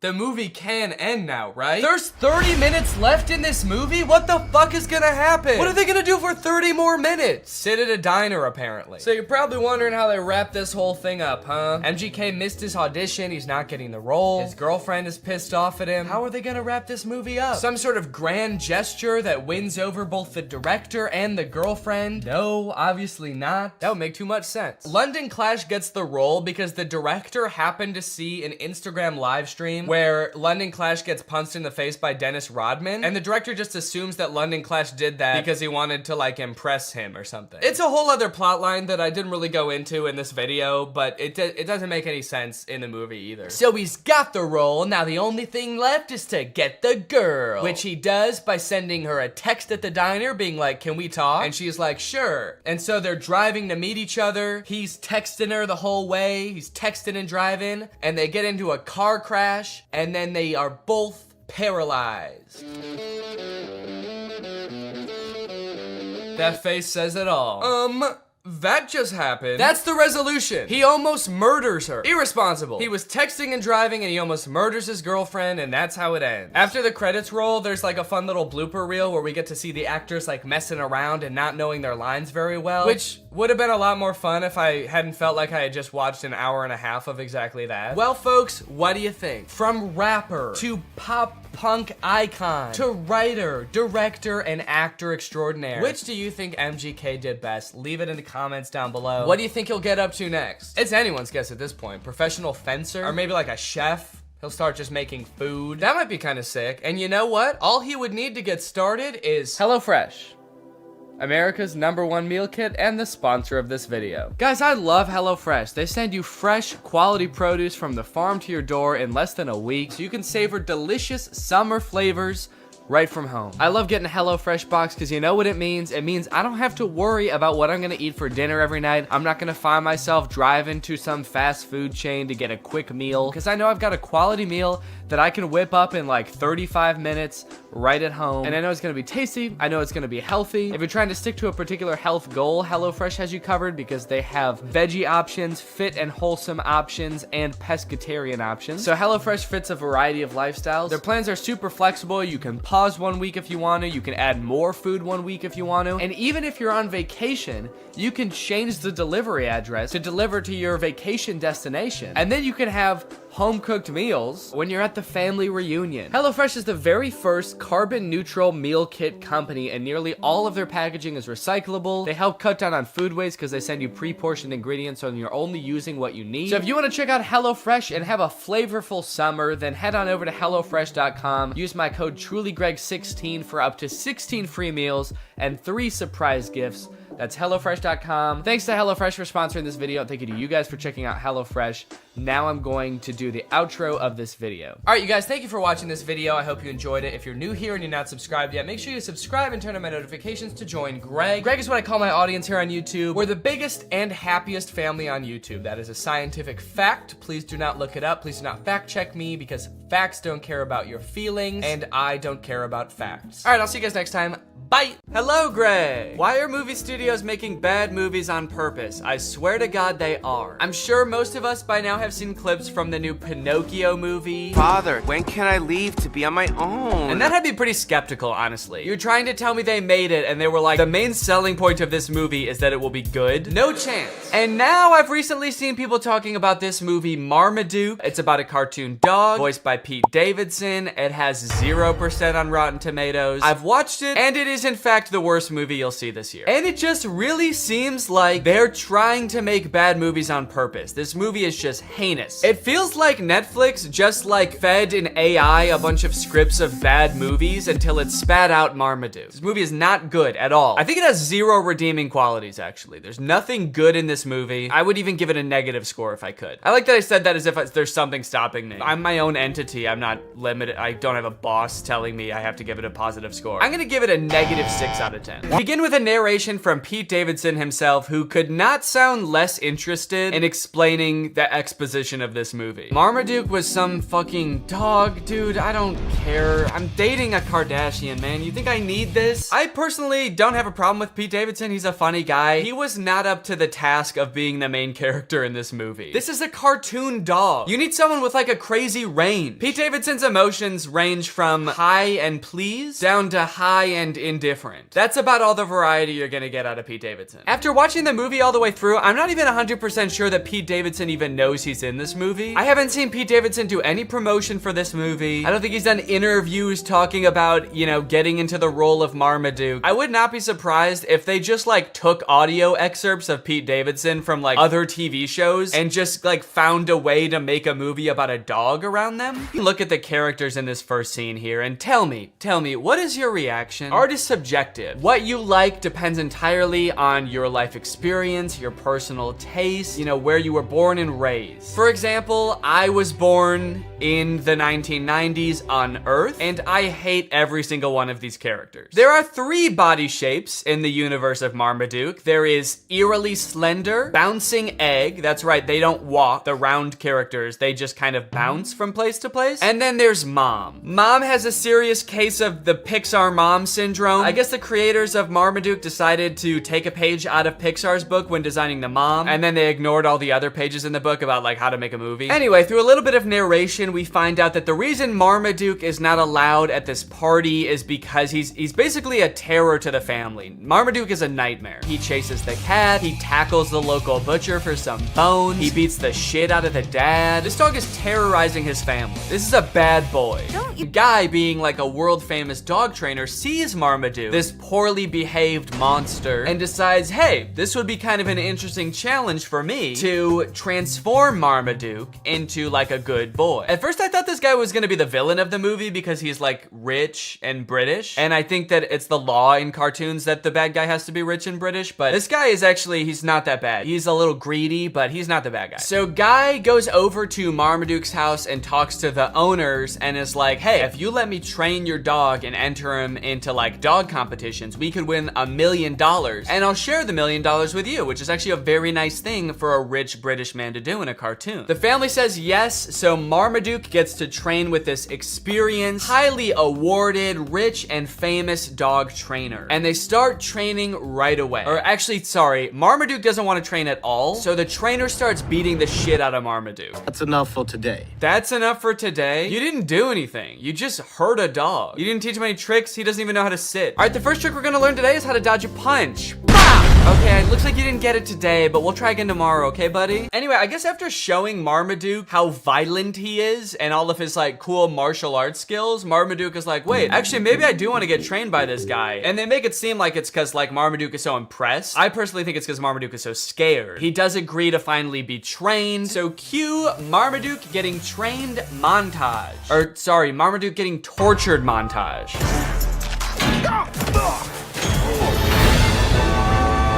Yeah, that's right. Before Marmaduke agreed to get trained, Guy just beat the shit out of Marmaduke. But now that Marmaduke has agreed to be trained, he is still getting beat up, but just in new and fancy ways. This movie is essentially about a dog who loves to eat and suffers greatly for it. You know what is one thing that's unclear about this movie? Can Marmaduke talk? Earlier in the movie, Marmaduke was trying to talk to the people and all they could hear was barking sounds. You're being too hard on poor But then Marmaduke and Guy seem to have full conversations. So who is speaking the other one's language? Is Marmaduke speaking English? Or is the trainer barking at Marmaduke? Like if you were to walk by the park where Guy is training Marmaduke, is Guy just going like, arr, arr, arr? This movie is completely uninterested in answering this question. Farts, and he shits, and he farts so hard that I thought he might be dying. He gets onto the trophy and like goes from plump to shriveled up like a raisin. He shrivels up into a little doggy skeleton. The dog is very sick. The dog should be rushed to the hospital immediately after this, actually. The cloud of his fart gas like envelops. I think he might have killed people, honestly. This is just an awful scene. I don't know why the writers thought that this would be fun for anyone, even for kids. It's like, is your dog pooping in the wrong spot ever that funny? I don't think I've ever like come home and my dog is like pooped somewhere she wasn't supposed to and been like, that's hilarious. That's actually good one, Sunday. Dude, you fucking killed it. I should be mad, but that's actually mad funny. To be fair, if I did have like a comically big trophy in my house and I came home and the dog had pooped in the trophy, that actually might be kind of funny. But not if she was also like sitting on top of the trophy as like a shriveled up skeleton and my house was full of noxious gas.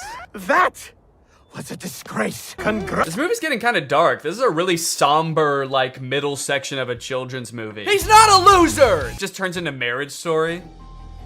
Marmaduke! Marmaduke is a Great Dane! Then come to find out that the trainer has actually billed them for all of the training, and it's like a shit ton of money. They go through the list, and it rolls by in this like Star Wars style credit roll, and it's meant to fly by really fast so you can't read anything, but I paused it just to like look through what some of it is. Some of the items on this list are more than the $1 million they would have won at the final dog show. There's things for $29,000, $35,000, $1.4 million. Also kind of a funny detail, the writers I guess couldn't come up with enough things to actually make the list that long, so they just literally copied and pasted the same chunk over and over. So if you just play it, you'll see like the same thing worth $1.5 million over and over in this list, and it's like you couldn't just keep coming up with different numbers at least? Are not a champion. So Marmaduke is like, you know what? Screw it. I don't need you. And he decides to set off on a journey to show him what a real champion can do. He runs to China, and then he runs to Egypt, and then he swims in the ocean, and then he goes home. And I guess that's pretty much all the training he needs. I don't know why he is still so focused on the dog show after that. Marmaduke's like, yeah, I climbed to the top of Mount Everest and then swam to the bottom of the ocean so that I could hopefully compete in an obedience competition at a regional level. I hope that I do okay. It's like, no, all of the things you did just then are like infinitely more impressive than a dog show. At least that's what I thought until we get to the dog show and we see what other dogs do during the talent portion.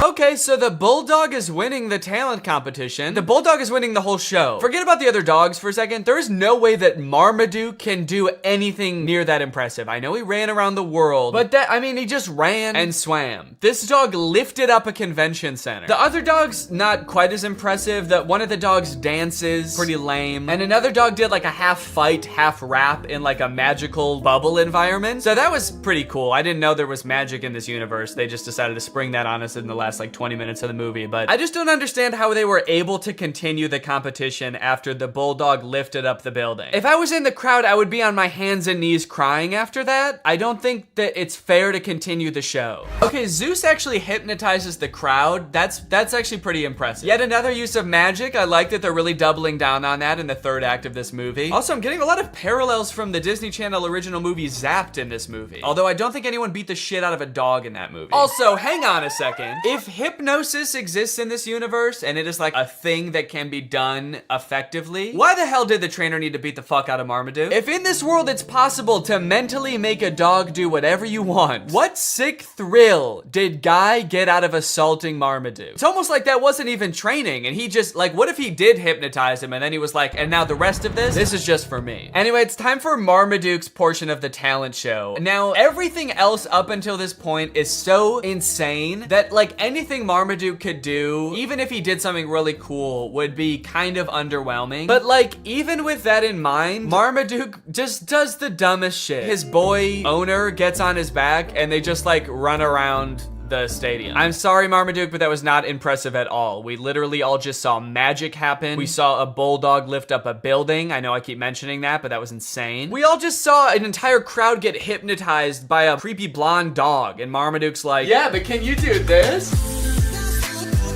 Are you trying to bankrupt your family, Marmaduke? Because that's what's gonna happen if you keep this shit up. Are you trying to destroy your family's lives? You're going to. Keep dicking around on the ground like that with no talent, and you're gonna destroy their lives. It's happened before, it'll happen again. Okay, a little plot twist happens at the end of the dog show. Zeus, the beautiful dog, wins. Obviously, he hypnotized the judges, so we kind of thought that was gonna happen anyway, but it turns out that one of the judges is actually Zeus's trainer in disguise, so he gets disqualified from the talent competition. I kind of feel like it was pretty dumb of him to do that because he had a shot at winning anyway. It's not like he was like a total underdog. Dude was basically an overdog. He was actually bound to win. He hypnotized everybody. Zeus gets all pissed. Marmaduke dead? Marmaduke was a good dog. What the fuck, dude? We will miss you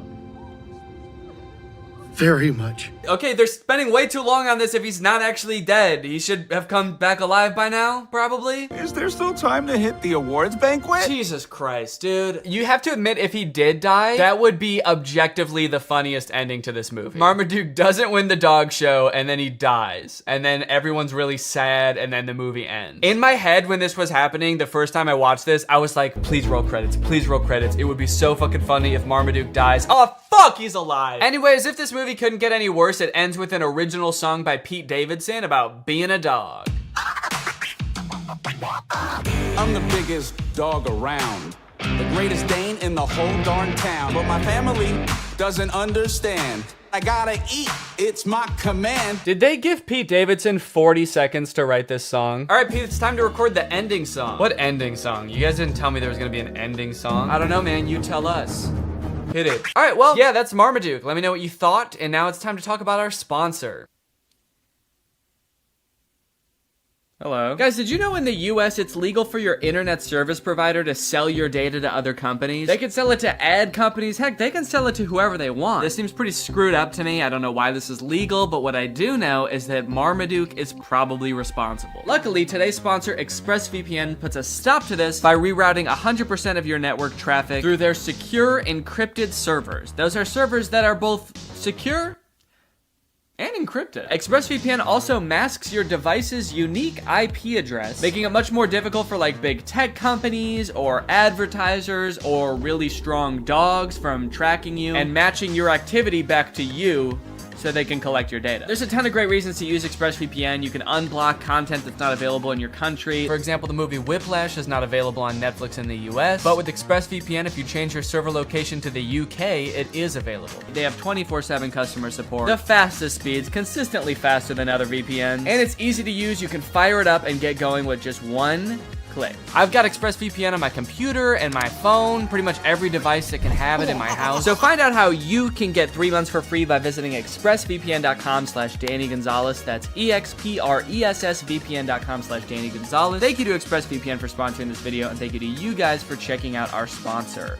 Please get out from under my desk. All right, guys, thank you for watching this video. If you're new here and you're not subscribed yet, make sure you subscribe and turn on my notifications to join Greg. Is that in focus at all? Greg, join Greg. Greg is what I call my fans here on YouTube, my fan base, my audience. But we're more than that, you know? We're a family, we're an army. We are one guy named Greg. So if you wanna join, then turn on my notifications and subscribe, and I'll see you guys next time. Bye-bye. What's up, Greg, and welcome back to another episode of A Grown Man Spends 20 minutes making fun of a movie for kids. You may have noticed something a little bit different.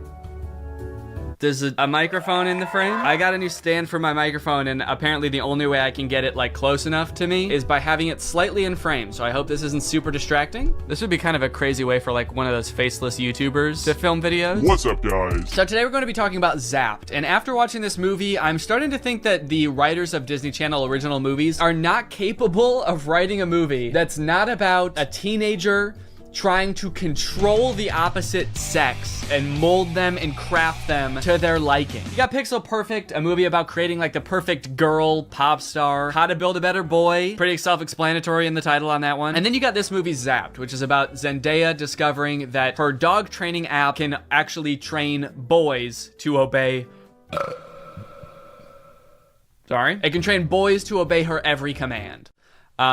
It's not actually Zendaya. She's not playing herself. It's Zendaya's playing a character named Zoe. I think that's probably pretty clear, but I just wanted to clear that up. This movie is full of dark magic. I'm convinced of it. There's something deeply sinister going on in this movie. I don't know what it is, but I'm gonna figure it out. Let's go ahead and watch it. The movie starts out with Zendaya's character Zoe Just a giving person I know. Her speech starts off sweet, but then she immediately just starts like kind of complaining about having to live with 4 new guys because they're stinky. 4 guys, and their mysterious odors that they always blame on the dog. Yeah, she sort of takes the opportunity to complain and just make her mom, I guess, like feel bad for marrying a guy. It's the happiest day of her mother's life. And also this guy, her new stepdad, is the happiest day of his life. And her speech is like, I hate my new family, my new stinky family. And this wedding will certainly ruin my life. To make matters even worse, towards the end of her speech, you know how in Disney movies there's always like the distinct cliques, like there's the popular crowd and then there's like the stoners, but they never say stoners in the Disney movie. They're just kind of like, these are like the kids who wear jean jackets. This movie has the most insane high school posses ever. You got the skateboard boys. Okay, that's pretty normal. The next group she sees are the shirtless workout boys. And then just the straight up stinky boys, where the only like defining characteristic is that they're dirty, flea-ridden, smelly boys. You can hear like flies flying around them. What clique is this supposed to be in high school? And then there's the popular group, one of whom is also pretty stinky himself, actually. The Tripster? The Tripathon? It's me. I'm Trip. Oh. Bart Fong. Oh. The movie sort of writes this off as like, well, this is just something boys do, you know? New school, you gotta kind of accept what boys come with it, you know? Boys will be boys. No, that is actually not what boys do. That is something that just one very specific boy does. It's me, I'm Trip. And he needs to be stopped. I cannot remember a single moment in high school where a boy walked up to a girl, let alone like the new girl who's already like scared and doesn't know anyone and is like, hey, I'm gonna fart in your face now. Welcome to the school, smell my ass. But it's not all bad though. She does make a friend on her very first day. And hold up, this girl has a picture of a boy that goes to her school in her locker. Is that a thing? I remember in like middle school, girls would have pictures of like celebrity boys in their locker. Imagine seeing a picture of you in somebody else's locker. I'd feel like I was being hunted. It's weird to have his picture in your locker. It's even weirder in the movie when we find out that she also actually has pictures of him printed out on her pillows in her bed. Nope. That's scary. Imagine if they start dating, she's like FaceTiming him in bed and she like accidentally tilts the camera a little bit to the side and he just sees his own face next to her. Wait, what was that? Is that me? Of course, Zoe does have a love interest in this movie and he is introduced early on. It's this guy. Every boy in the movie is depicted in a negative light except this guy, because this guy, he's not like other guys. Wow, he really is different than all the other guys. He knows about praying mantises. Most guys around this school don't know shit about bugs. Yeah, the movie really seems to depict this guy as like the way that guys should be. Guys shouldn't be stinky and messy, okay? Guys should wear beanie and sunglasses and know shit about bugs and be 35. I know I talk about this in like every Disney Channel original movie video that I make, but this guy literally looks like he's 30. Maybe he was held back for being too cool or not not being stinky enough. That seems to be a requirement at the school. He went on stage to accept his diploma and they shook his hand and they were like, wait a minute, why isn't your hand sticky? Actually, there's no flies flying around you. Get out of here, dude. Back to fresh. What are you looking at? I'm looking at you. Creepy. Stops in the middle of the hallway just to stare her down. I think I've got you figured out. Oh, really? Mm-hmm. Yeah, I don't know, man. This just comes off as creepy to me. I guess this is supposed to be romantic, but it's not really romantic to me. Just scary. I can see inside you. Another one of the plot lines in this movie is that Zoe wants to join the dance team, but the girl who runs the dance team is like the popular mean girl. She doesn't want Zoe on the dance team because she's too good at dancing and it's gonna make her look bad or something. Anyway, by now you're probably wondering, when the frick does this app thing happen, right? When the frick does Zoe discover that the dog training app works on boys? Well, at first, it doesn't. Zoe's just trying to train the family dog because it's all just like the rest of the boys in the house. It's stinky. Gross. And it like destroys her room and shit. Breaks this thing that her dad gave to her. She downloads this app, really cursed with dark magic, right? And the dog can even tell too, because you know what the dog does the second he realizes what's going on? He grabs her phone and runs off with it and tries to destroy it, presumably to break the curse. And then what happens next is honestly the most confusing part of the movie, okay? So the dog drops the phone in the bath. Her brother gets it out and tries to swing it around to get the water out of it. It flies out the window, swings around a satellite dish, slides down a solar panel, and lands in dog food. And from here on out, that app is now able to control boys. Any man or boy this app can control against their will. Sit.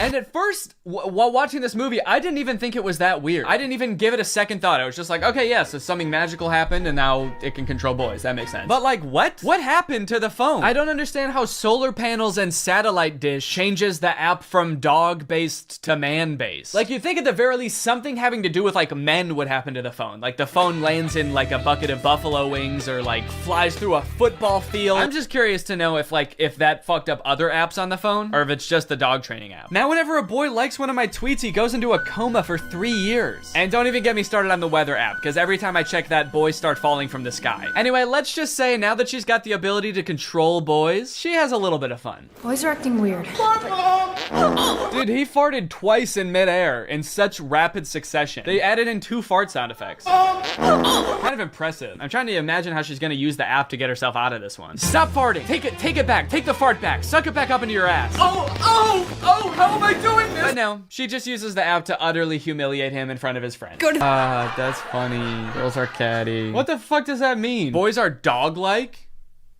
What the hell? I mean, I guess in this universe they kind of are. They're like flea-ridden, mangy boys. Why do we smell like we smell? So pretty much like the majority of this movie is just Zoe using the app to like get what she wants and make all the boys at the school act exactly how she wants them to. She turns the skater boys into gentlemen. She goes up to the nerdy gamer kids and tells them to like go do yoga instead of playing video games. Let's go do some yoga. And her brothers, dude, don't even get me started on what she does to her poor brothers. I'm taking the brothers' side, all right? They did nothing wrong. Her poor brothers were just living their lives until Zoe moved in and tries to fix them. Be clean. Holy moly, it's filthy in here. Her messy brother, she tells to be more clean, which turns him into this like hyper-hygienic husk of his former self. I need a sponge and soap and paper towels and a power washer. For the rest of the movie, he's literally he's scrubbing everything frantically in a panic. Anytime there's a mess, he's like, I gotta clean it up. She tells the gross cooking boy to cook less gross stuff. Start making less gross food. So he's like cooking 5-star meals for the rest of the movie. And then the oldest brother, she tells him to be more focused. The boy is just like focused on inanimate objects for the rest of the movie. He's just like staring at a lamp or at the basketball net. She turns her own family into like mindless zombies. And she's like, this is better. This is nice. It's creepy, dude. It's eerie, this movie. In all honesty, dude, this show walked so that WandaVision could run. This is basically WandaVision. In fact, since they're both owned by Disney, I wouldn't be surprised if this was in the same universe. This is like a prequel to WandaVision. This is where she gets the idea. It's kind of funny how low the stakes are considering the power that she holds. She could like take over Wall Street. She could get rich. She could make anybody do what she wants. Any man. She could fix every war. Create world peace. In fact, I think her friend says that at one point in the movie. She's like, we could end every war with this. And Zoe's just like, yeah, we could, but I simply will not. I think it's more important that my brother stares at a lamp for the rest of his life. That's kind of the shit I'm on. I don't know how she figures it out. She just like sees Zoe holding it during dance practice and she's like, she's holding her phone while dancing? She must be using mind control. I gotta get that phone. Anyway, she steals the phone. At the basketball game, she just like starts making everybody obey her every command. Bow down to me. In order to get the phone back, Zoe's like, how about I just do whatever you want? I'll do anything you want. Just say the command. Hands. And then this happened. The rules to this movie, the lore does not make sense. I guess that's just how Disney Channel movies go. In the end, everyone sort of learns that like, hey, girls have things that girls do that are weird to boys, and boys do things that are weird to girls. And that's just how we need to leave it. Which in some sense I would agree with. Not in this movie, though. The boys are disgusting in this movie. They need to change something about themselves. I think that there could be some middle ground between her mind controlling them and them just being utterly repulsive. Anyway, the moral of the story is like Zoe realizes that she is not God and should not have unilateral control over everyone's lives, and they all live happily ever after. Well, guys, we may never be able to control boys using our smartphones, but you know what we can control? Our money. Thanks to today's sponsor, Current. Do a flip. Do a backflip. Sit. Speak. I love you, Father. Good boy. That's right, guys. Today's video has been sponsored by Current. Current is the future of mobile banking. You guys have heard me talk about how awesome Current is before, how flexible they are, how transparent they are with things like no hidden fees. But today, I've got something new to talk about, and that's interest. Because Current just launched a new feature called Interest where you can earn 4% APY on your money. That's 4% for your money literally just sitting there. That's right, you don't gotta be throwing money at the stock market or buying NFTs and investing in cryptocurrency to get some return on your money. With Current's interest feature, you literally just get 4% for your money just sitting there. And as if that's not already enough reason to start using Current, I am once again going to be giving away $5,000 with Current's help. So go ahead, download Current, make an account, use the code DANNYINTEREST for a chance to win, and so you don't miss out on that 4%. Signing up for Current is totally free to do. You can do it right now. So honestly, there's really no reason not to. All right, well, thank you to Current for sponsoring this video, and thank you to you guys for checking out Current. They've been a long-time sponsor of the channel. They've helped me do some amazing things, so make sure you check them out, and goodbye. Bye. All right, guys, I'll admit I am very late to this topic, potentially even like a month late, depending on when this video comes out, but in my defense, I'm a dad now, all right? I have a baby. He's 5 months old. I have better things to do than sitting here talking to a camera alone in my room. Like watching Jason Nash live stream on TikTok. All right, Sandra, thank you for the money. Kevin, thank you for the money. Can you guys send me $1 million? Turns out I can do both at the same time though, so now I'm here. If you've been on TikTok lately, there's a good chance you've seen former Vlog Squad member Jason Nash constantly live streaming, compulsively urging his fans to send him money. I know I have. A lot. This man is constantly live. Here we go, 118. Guys, don't forget to follow my podcast, All Good Things Podcast. We just spoke about it. We need... If you enjoyed that 30 seconds of silence, guys, make sure to go check out my podcast. You're gonna love that. It's completely silent for an hour. Like me, a lot of people were pretty confused to see this. At one time, Jason Nash was a part of the most popular group on YouTube, and now he's battling the Joker for gifts on TikTok. What a way to start the day with Tommy Two Coats. Tommy, thank you so much for being here. If you've never seen one of these TikTok gifts battles before, basically there's two creators and you send gifts to the respective creator that you're watching. This bar at the top indicates who has the most gifts, and when time runs out, whoever has the most gifts wins. Their prize? All of the gifts that they got during the battle. And then the second place person also wins all the gifts that they got during that battle. So needless to say, there's a lot at stake. This is a live stream where Jason is actually battling his wife, Naveen. Why don't you come down in the room? I'll let you in. You can come back in the house now. Yeah, come back in the house, man. You look like Batman standing over the city. Now, hang on. If they're married, aren't the gifts just going to both of them? What kind of charade is this? Now, at first, I kind of assumed that most of the people watching these live streams were children. And I was like, ooh, that is super weird, just like asking children for money. You're basically just asking them to steal their parents' credit cards. In a way, I sort of thought of Jason Nash as like a babysitter, but he's also babysitting 1,000 other kids.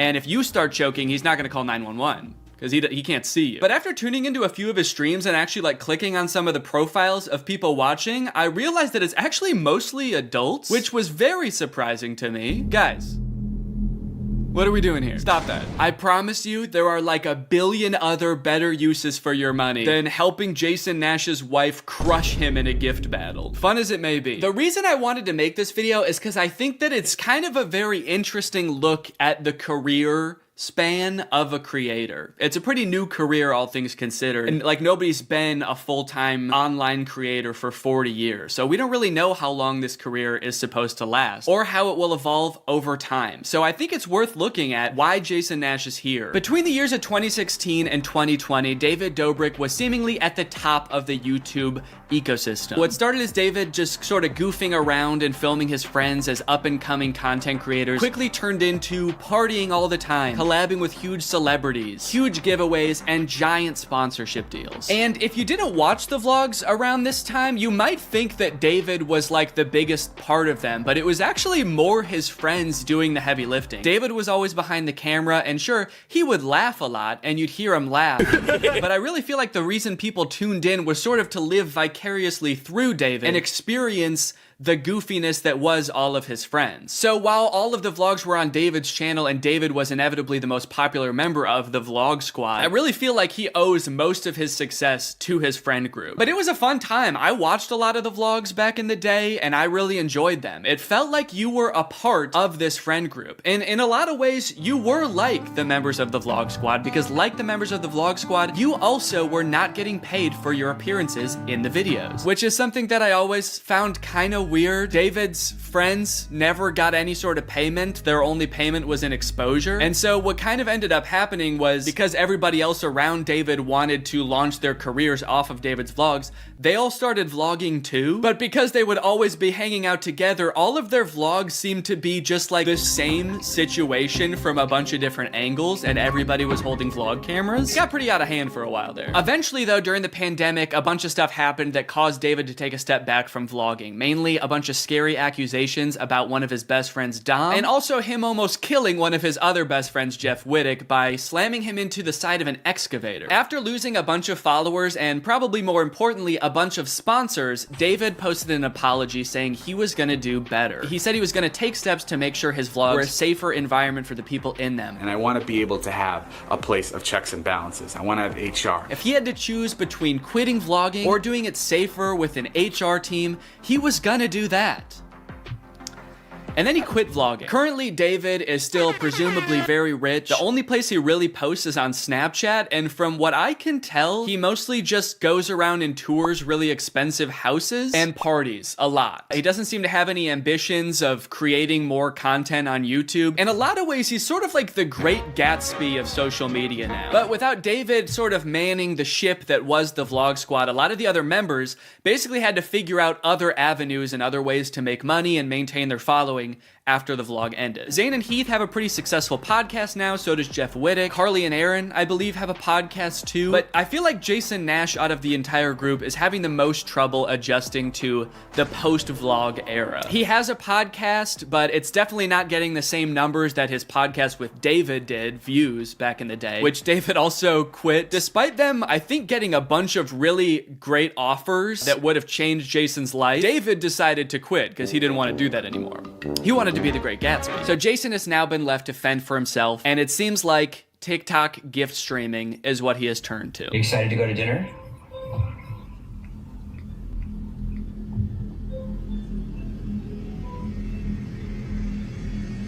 Man, this is content, baby. This is crazy. I didn't know all you had to do is just sit there and stare at your camera and people will just send you money. Why did I write this whole video? So a lot of the response has obviously been kind of cringing at this feeling that what he's doing now is very shady. And I mean, he's not really harming anybody, I guess. It does seem like it's mostly adults sending him money. Obviously, there's always going to be kids online stealing their parents' credit cards, so that's not great. I do get kind of a shady vibe from it just because there literally is no content for you to consume except to send him money. Like, the whole point of this stream is to see how much money Jason can make without having to do anything. That's like the point of the stream. Melanie, thank you.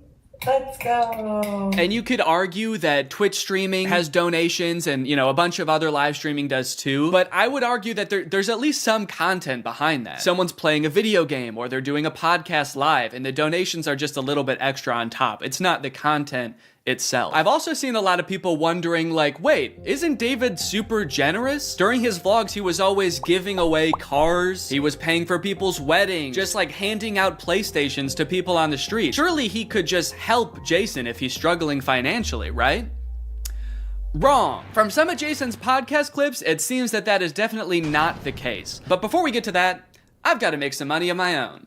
Alright guys, let's get those gifts in. James, thank you for the llama. Carol, thank you for the sombrero. Brian sent a Arab? Oh. Is this a gift on TikTok Live? Also, how did you get this one? This one's mine. Well, regardless, this is actually pretty convenient because this video is sponsored by Arab. Arab flavors your water using scent-based taste. And, oh, Brian also sent a scent pod? Oh, thanks, man. Okay, so I can put that on. With the scent pod down like so, it's just a normal water bottle. But when I activate the scent pod, air is able to pass through the scent pod and into your mouth, where you can taste the scent. Send me money. I like to bust out my air up while I'm getting work done. It gives my water a little bit more which is what I need when I'm trying to focus. This one right here is lime, and it is excellent. Someone said, come to Brazil. I'm busy. Air up is a unique hydrating experience. You can't get this anywhere else, buddy. No chemicals, no sweeteners added to the water, just plain old water into my plain old mouth. The scent pods come in a variety of flavors. I really like the lime and the peach. My editor, Jake, is really fond of cherry. So no matter what kind of flavors you like, there's bound to be a couple for you. You want to spice up your hydration experience, click the link in the description, get yourself an Air Up, get yourself some scent pods, put your mouth on the nozzle, and suck away. You look really tired today. That is mean. Thank you to Air Up for sponsoring this video, and thank you to you guys for checking out Air Up. Now back to the video. About a month ago, when Jason was in the thick of his live streaming every day, he posted this podcast where he and a bunch of David's mutual friends talk about how different life is now that David's not vlogging anymore. Like, the thing is, like, David's in this, like, moment in his life. Yeah, where he can do anything. Where he just parties. Oh no, Jason. The look on your face, man. Jason's like, don't look bitter, don't look bitter, don't look bitter. Where he can do anything. Perfect. He can do whatever the fuck he wants now. He calls me to play pool. And I'm like, I gotta go live.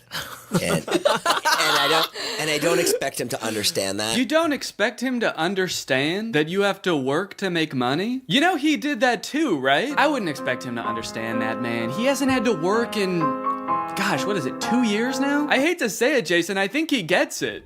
I just don't think he cares. Like, I'll say things like, I'm losing my house. and he'll be like, oh, but just come play pool.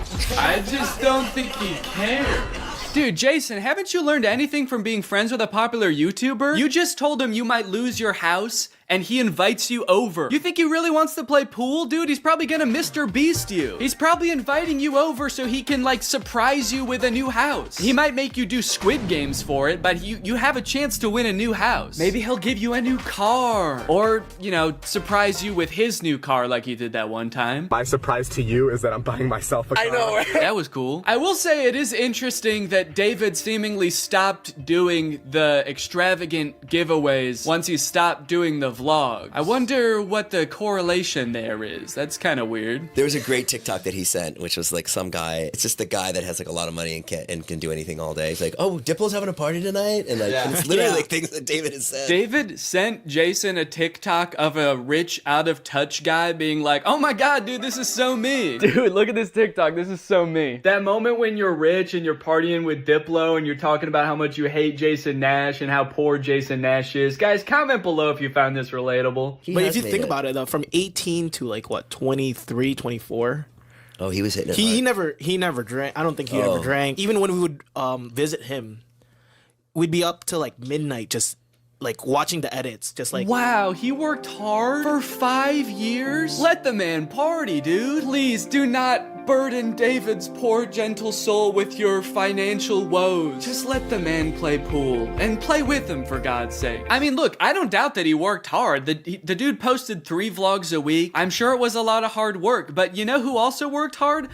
Everybody in his vlogs. I mean, that dude just said it himself. They all stayed up with him until midnight watching the edits to make sure they were good. This was a group endeavor. And I know what people say. They say like, well, David gave them the opportunities, you know? He didn't have to make them famous. Yeah, he kind of did. That was like the whole point of his vlogs, was his friends. David wasn't just making them famous because he was a good, generous guy. He was doing it because that's what was working. They made him famous as much as he made them famous. Now it's like the complete opposite. Everyone's like working, and here's him just like, hey, what are you doing tonight? And it's like a Tuesday night. Everyone's working.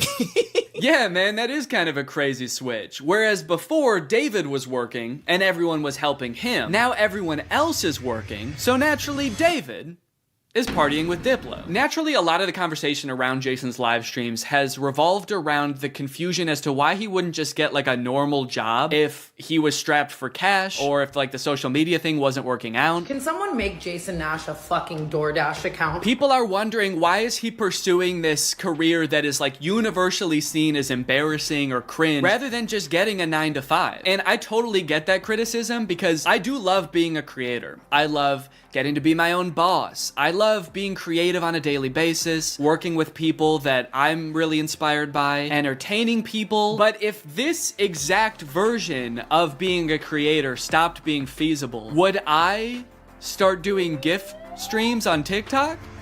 Hell no. And not even necessarily because it's like embarrassing or cringe. It's just that like what I enjoy about being a creator, that does not accomplish. There's no being creative. There's no entertaining people. At a certain point, you like strip out all of the fun parts of the career and you just have only the most superficial parts of it left. Just money and fame. So no, if like this YouTube channel didn't work out anymore, there's a billion other things I would rather do that would be more enticing to me than like gift streaming on Twitch. But maybe Jason likes it. He doesn't look like he does, but maybe he does. On the other hand, I could say that Jason is also older. He's lived a lot more life, he's had a lot more experience, and his career in the entertainment industry has gone through a lot more ups and downs than mine has. From what I can tell, Jason has been a stand-up comedian, he's been in TV shows, he's been a podcaster, a Viner, and a Vlog Squad member, and now a TikTok live gift battler. Between all of those seasons of his life, I'm sure there was downtime where he could have thought, oh, maybe this isn't for me, I'm gonna get up and go get a normal job. And then, lo and behold, the next opportunity comes along. long. So in some sense, I do understand if Jason's mentality is like, maybe I'm just gonna do this for a little while until I get my next thing off the ground. And I know that when I started Vine, people said the same thing to me. They're like, what are you doing? Why are you doing Vine?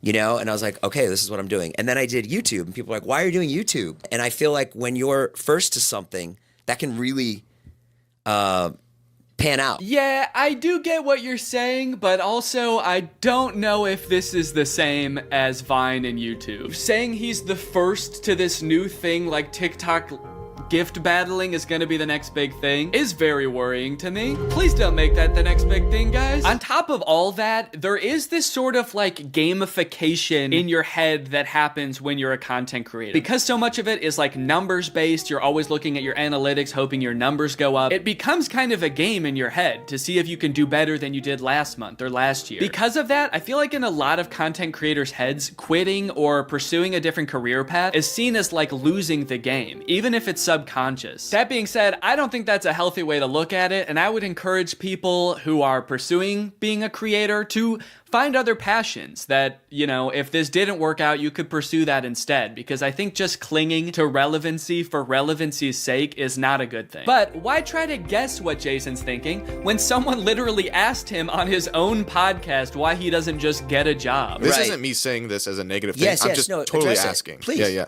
Why don't I get a real job? No, I know why you do it. Yeah. But like... No, man, I know why you do it. It's pretty clear to me.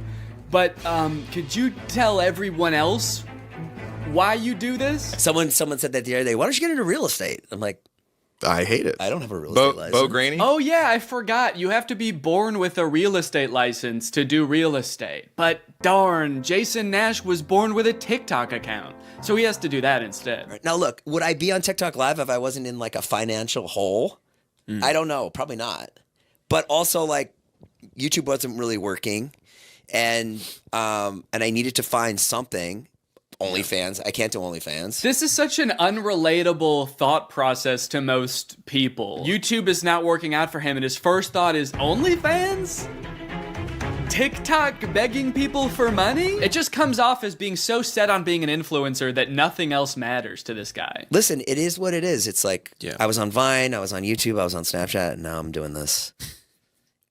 Don't say it like that. Now I'm doing this. I mean, I do like it. No, man, I don't think you do. Not after that. We all saw that. So anyway, it is what it is, and I have to do it because I love it, and it's my favorite thing.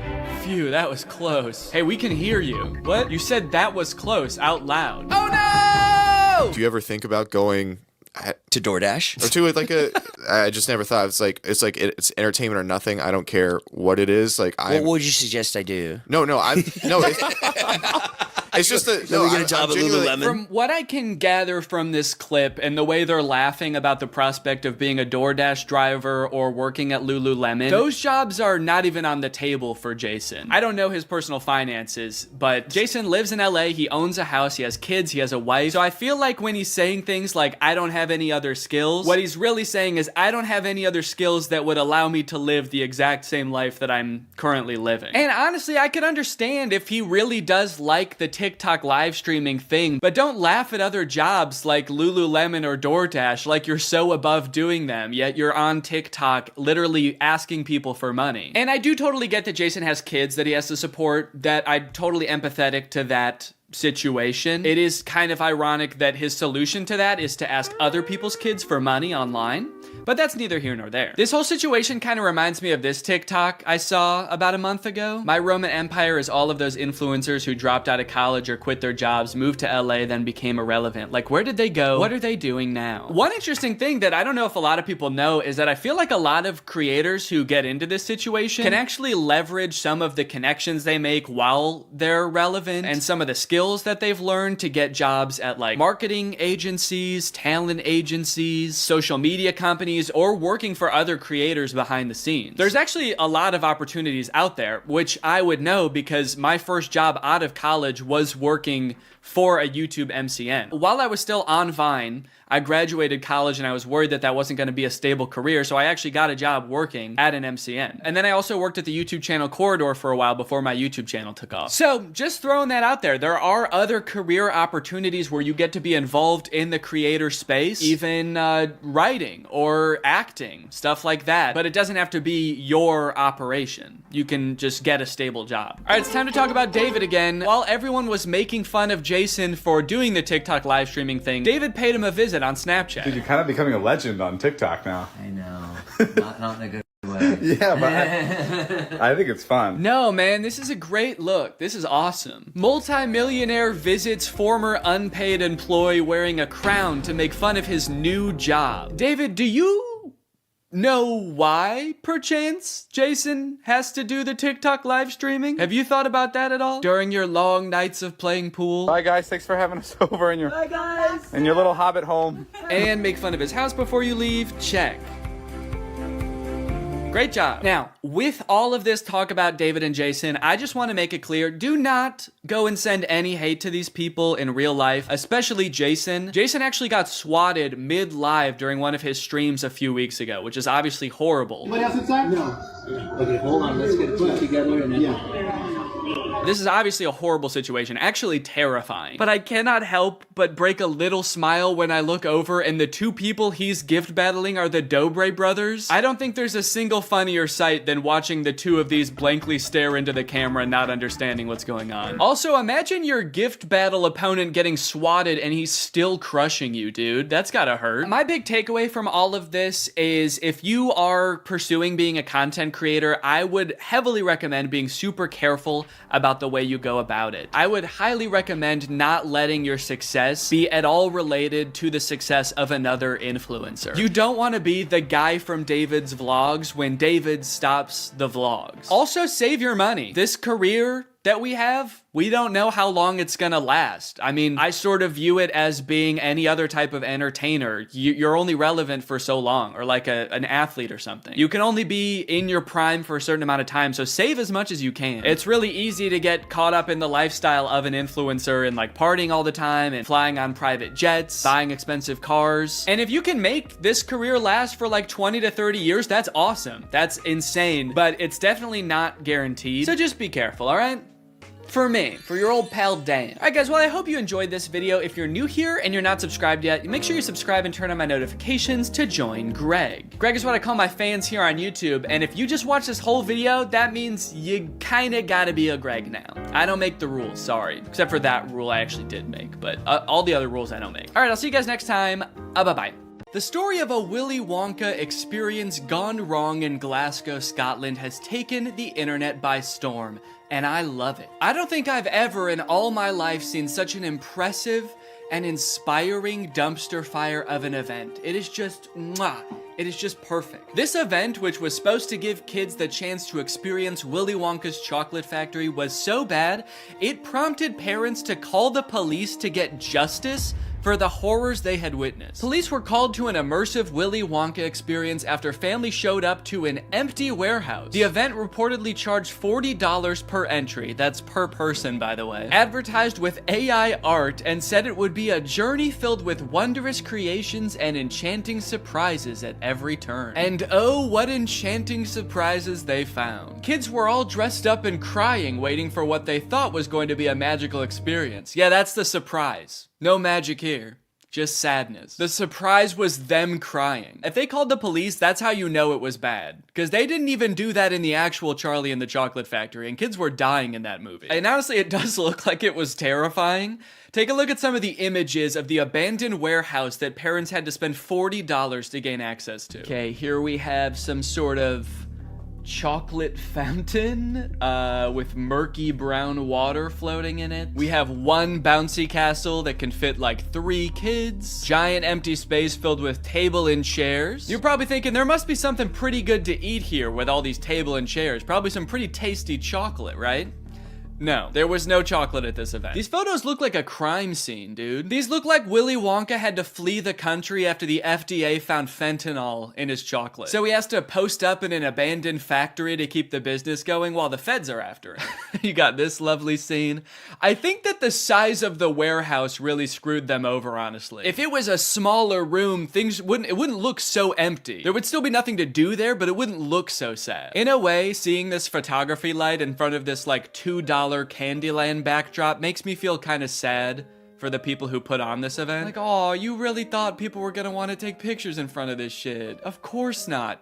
No. If 2 parents brought 2 kids to this event, it would cost $160, and you're getting this. I think I get why they called the police, honestly, dude. If I was promised some kind of fun Willy Wonka experience for the kids and then showed up to this foggy warehouse, I would think I was about to be murdered in some kind of Willy Wonka-themed Saw movie. And if that's not enough, wait until you see the nightmarish characters they had running around this place. So this is one of the most famous pictures to come out of the whole ordeal. This is an Oompa Loompa, obviously. A lot of people are focusing on the facial expression she's making in this picture. She looks exasperated. And honestly, I don't blame her. This has to be like the worst acting gig she's ever had. As far as I know, this actor wasn't putting on the event. She was just hired to be there. She's probably dealing with crying children, pissed off parents. Also, I'm pretty sure canonically the Oompa Loompas are enslaved by Willy Wonka, so the facial expression makes sense in that context too. What I'm actually more concerned with is everything else going on in this photo. Why is there so much smoke? I'm not super familiar with the process of making chocolate, but I'm 100% sure there should not be that much smoke happening. No wonder she's making that face, dude. She's high as hell. And I love all the mismatched chemistry gear she's got strewn about the table. Beakers, vials, this mysterious elixir locked up in a little glass box.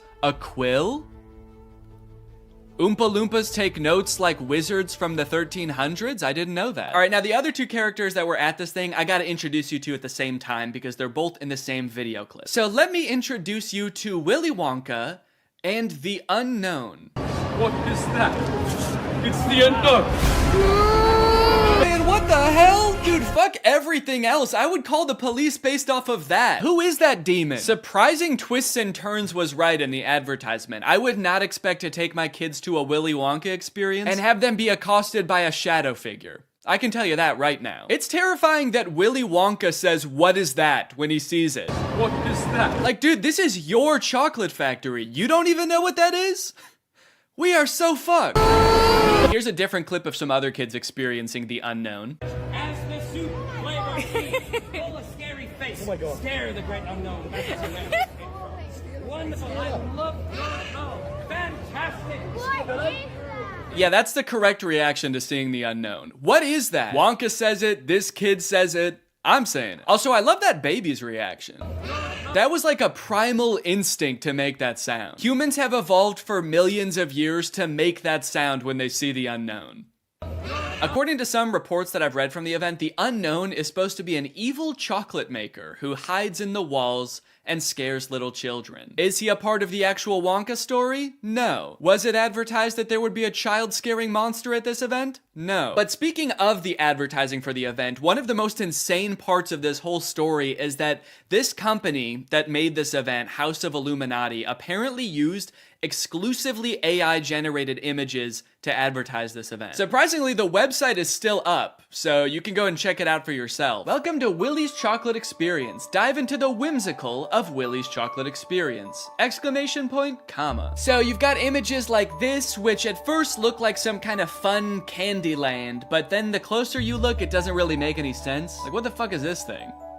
Is that supposed to be a bunny? Who the hell is that? I don't like the looks of these things. But then you get images like this advertising the Twilight Tunnel, which are so clearly AI generated, it makes you wonder if the whole event was being run by an AI. Because how could a human not notice that there are so many typos in all of these images? You got dim tight, depractions, ungurrival, featuring dodjection and swide. Then you've got ensuring entertainment, which of course includes catgagatting, carchy tons, and a passidice of sweet teats. And on top of the website being seemingly designed by AI, apparently all of the actors' lines were too, which we know thanks to this video posted by the actor who played Willy Wonka. I'm going to be poking a little bit of fun at the event, but I wanted to say before I start that I feel for anyone who bought tickets to this, people who are expecting a magical chocolate experience. People who are unfortunately captured by the unknown, we hope you are found soon. So the first red flag for me was when I was cast as Willy Wonka. Anyone who looks at me and thinks Willy Wonka and not Oompa Loompa is out of their mind. I give off major Oompa Loompa energy. I got cast as the part on the Thursday, and was told that I needed to learn the script for the Friday. So I said, no problem, send it over.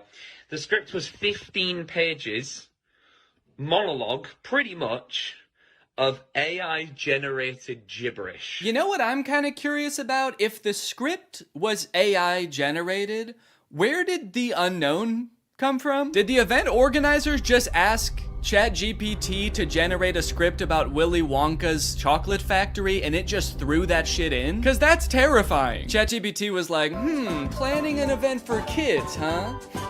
I know just the thing to add. Don't worry, I'm great with kids. So I'll give you one of the lines from the script. I'm not going to do the Willy Wonka voice because I think I've embarrassed myself enough. But one of my favorite lines was, "There is a man who lives here. His name is not known. So we call him the Unknown. The Unknown is an evil chocolate maker who lives in the walls."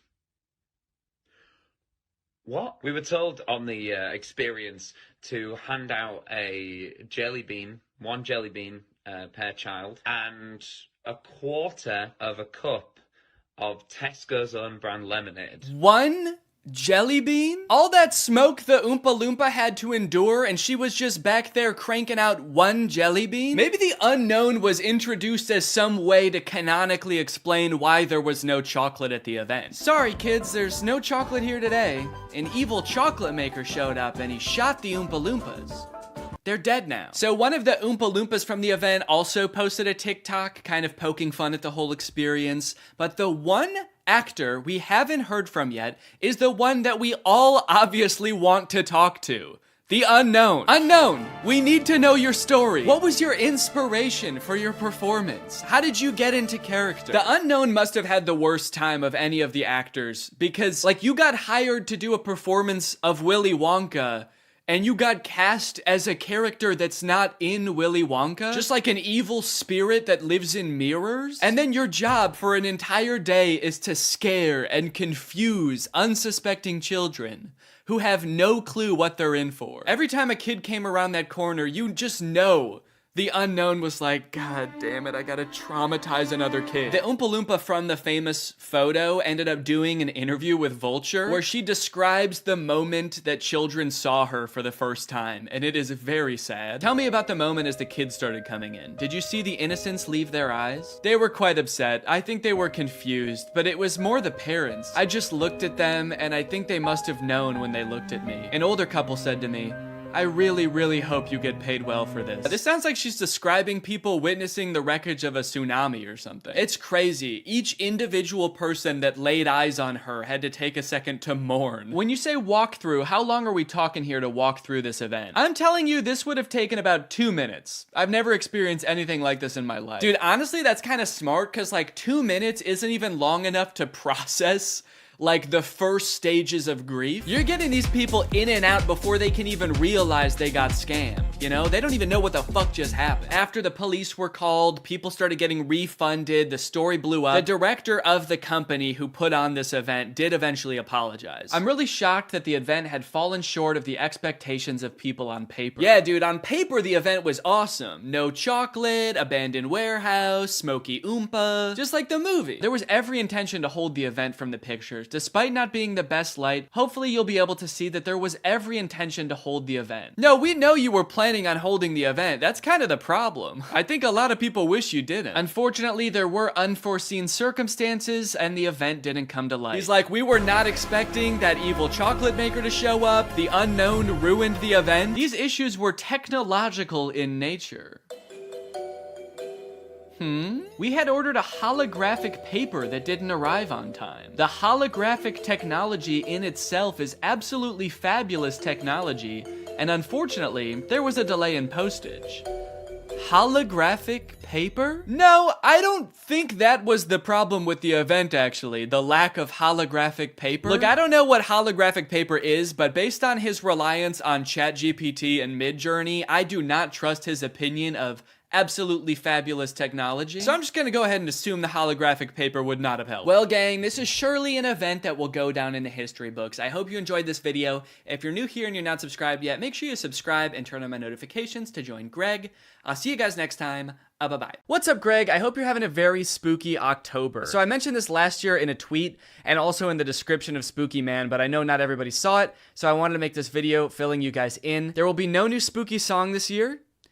or ever again. I'm sorry, I know a lot of people look forward to them. I made Spooky Boy in, gosh, 2017, and at the time I thought it was just gonna be kind of a fun one-off song to spread a little bit of holiday cheer for my favorite holiday, and people enjoyed it. And to my surprise, the next year I started getting requests to do a sequel, which I was not expecting, because I don't know if songs usually get sequels, and maybe that should be more of a thing. Imagine Super Bass 2.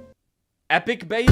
But anyway, I made a sequel for Spooky Boy, and then I made another one, and before I knew it, it was kind of like a little spooky tradition that every year I would make a spooky song. But I don't know if you've ever tried writing more than 4 songs about the exact same thing, but it's hard. And don't get me wrong, I'm still a spooky person, okay? I haven't abandoned the spook. But at this point, I kind of feel like I've just written the same song 3 times and then another time, but sexy. And I just kind of feel like I'm out of spooky bars. I'm out of clever Halloween puns. I'm out of catchy Halloween melodies. And trust me, I've experimented with a ton of different spooky song ideas, but just none of them hit the same. In fact, as a little goodbye to this yearly spooky tradition and the spooky saga as a whole, why don't I show you a few of my rejected spooky songs? Man, look at all these spooky songs. There's a lot of memories in here. And I really did try everything. I mean, look at Spooky Lad. I'm actually a spooky lad. I've got a spooky mum, a spooky dad. I've got a spooky cup of spooky tea. I dressed as a spooky queen for Halloween. Man, that was a trip. Some of these I don't even remember. Spooky goofball? What is that? I'm a spooky goofball, spooking through the night.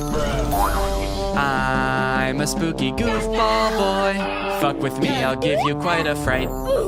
Yeah, I don't even know how that could have been a full song. Also, it didn't feel spooky, really. It just felt silly. Oh man, Spooky Girl? That was a special one. My spooky world just don't spin around without you. My spooky boo. And every Halloween I don't go looking for tricks and treats. Oh no, this Halloween I just need my spooky girl. I guess that one doesn't really fit because that's talking about someone else. It's not even talking about me. I'm not the spooky girl. Now Spooky DJ on the other hand, that shit slapped. It's a spooky party, yeah. And I'm a spooky DJ. I play the spookiest tracks. It's a spooky party, a spooky party. Nobody's having fun cause my songs are too spooky. Everybody's terrified. So thank you guys for enjoying the spooky songs. I did really enjoy making them, and you know what? Even though I'm not making any more, you can still listen to the whole spooky saga. Those songs aren't going anywhere. And you know what? They're probably way better than any spooky song I could possibly make now because I'm all out of ideas. So go ahead and throw them into a playlist, listen to them all October long, and even after that too, because a real spooky boy is spooky all year round. And yeah, happy Halloween! What's up, Greg? If you've seen my video about the Disney Channel original movie Zombies, then you know I have some deeply troubling feelings about that movie. It's a very poorly made, weird, cobbled together metaphor for racism, and on top of that, a lot of the lore surrounding the zombies doesn't make any sense. So I ended up walking away from that movie feeling like I had so many unanswered questions, which is why when I found out there are 2 more movies in this franchise, I was honestly thrilled. I could actually get some answers to my questions. They'll dive into the lore a little bit deeper. Then I watched the movie and realized that was a very dumb assumption to make. This movie does not answer any of the questions that you might have had about the first movie. In fact, it introduces a whole bunch of new lore that is even more confusing and also kind of contradicts with the lore from the first movie. Now, all of that might lead you to believe that this movie is gonna be really bad, like even worse than the first movie. But honestly, this movie is not that bad. Also, it has 100% on Rotten Tomatoes, so technically speaking, this is a perfect film. So strap in and get ready, because I don't know if you've ever seen a technically perfect film before, but this is what one looks like. The movie starts off right away, changing the lore that we all know. Welcome back to Seabrook, where belonging is everything. Wait, so these beasts are different beasts? These are a different sect of beasts? Which sparked an epic battle. There was a war? Seabrook settlers bravely fought off the monstrous attack and discovered a powerful energy source. And that mysterious power source basically powered the entire town until that one fateful day when it blew up and created beasts. Different beasts. These are different beasts than the beasts we just saw. This is a very beast-heavy town. The beasts were a distant memory. Seabrook forgot monsters could be real. So, hold on. You guys didn't think to mention this during the first movie? How could you tell us a history of Seabrook and neglect to mention the battle with mythical creatures that transpired? What else are you hiding from us? And what about this mysterious power source that runs the entire city? Don't you think during the 200 years since this happened, someone should have like looked into this, made it a non-mysterious power source? They were like, we'll call this beautiful land Seabrook. We'll build a school to teach our young, a hospital to treat our ill, and a power plant that might blow up. We do not know. Because cheerleaders are having fun at cheer camp, zombies are entering all facets of normal human life. Zed's dad has even been hired as the project manager to demolish the old power plant, which I'm sure will have little to no consequence in this story. The message of the song is undermined a little bit when the cheer captain Bucky launches an underclassman into the air with a high-powered water bazooka called the Buckzooka. Just a little bit of playful hazing, I guess, for the underclassmen. Oh, you want to be a cheerleader? How about some internal bleeding? That's hazing, baby. Nobody joins an organization that I've already joined and gets away with it. And while I do wish someone would rush this poor girl to the hospital, I do have to admit, the song does slap. The music in the first movie sucked in my opinion, but the production quality of not just the music, honestly, but the whole movie is way better in this one. Probably as a result of the success of the first movie. The first one was very popular. So they were like, look, this next movie, you know, it's not gonna make any sense, but it's gonna look fantastic. The lighting on that girl as she flies through the air with 12 broken ribs is gonna be so good. Addison is hoping that Zed will write to her while she's at cheer camp. They have a bit of a love connection going on, as you'll remember from the first movie, but Addison never will get those letters because the older cheerleaders are shredding them and turning them into pom-poms for the underclassmen to use. Addison, I hate to say it, I don't think these cheerleaders are teaming up to make progress with you. I think they're conspiring to ruin your life. On the way home from cheer camp, love is in the air. Cheerleaders are asking each other to prawn. Yes! I got invited to Prom! Which is Seabrook's version of Prom. Their mascot is like a shrimp or something, so I guess that's why it's called that. And for the first time this year, zombies are allowed to go to prom. Bree is actually hoping that Bonzo will ask her to prom. To form werewolves would probably be super expensive to do and make look good. But also, you guys didn't have to make a movie about werewolves. That was your choice. You already had a whole universe with zombies in it. You didn't have to add another creature. Or you could have kept the movie exactly the same as it is and just not called them werewolves. You could have made up a new creature. Just called them outdoor teens. It would have made sense. But no, you had to drag werewolves into this. You said this movie will be about werewolves. It will be an integral part of the story. And our costume budget will be $4. A few scenes later, they jump to the conclusion that the werewolves want to attack them so bad. Addison leaves the interaction totally unscathed. They didn't do anything to her, but the whole town, even the zombies, are like, ooh, the werewolves want to kill us so bad. We better kill them first.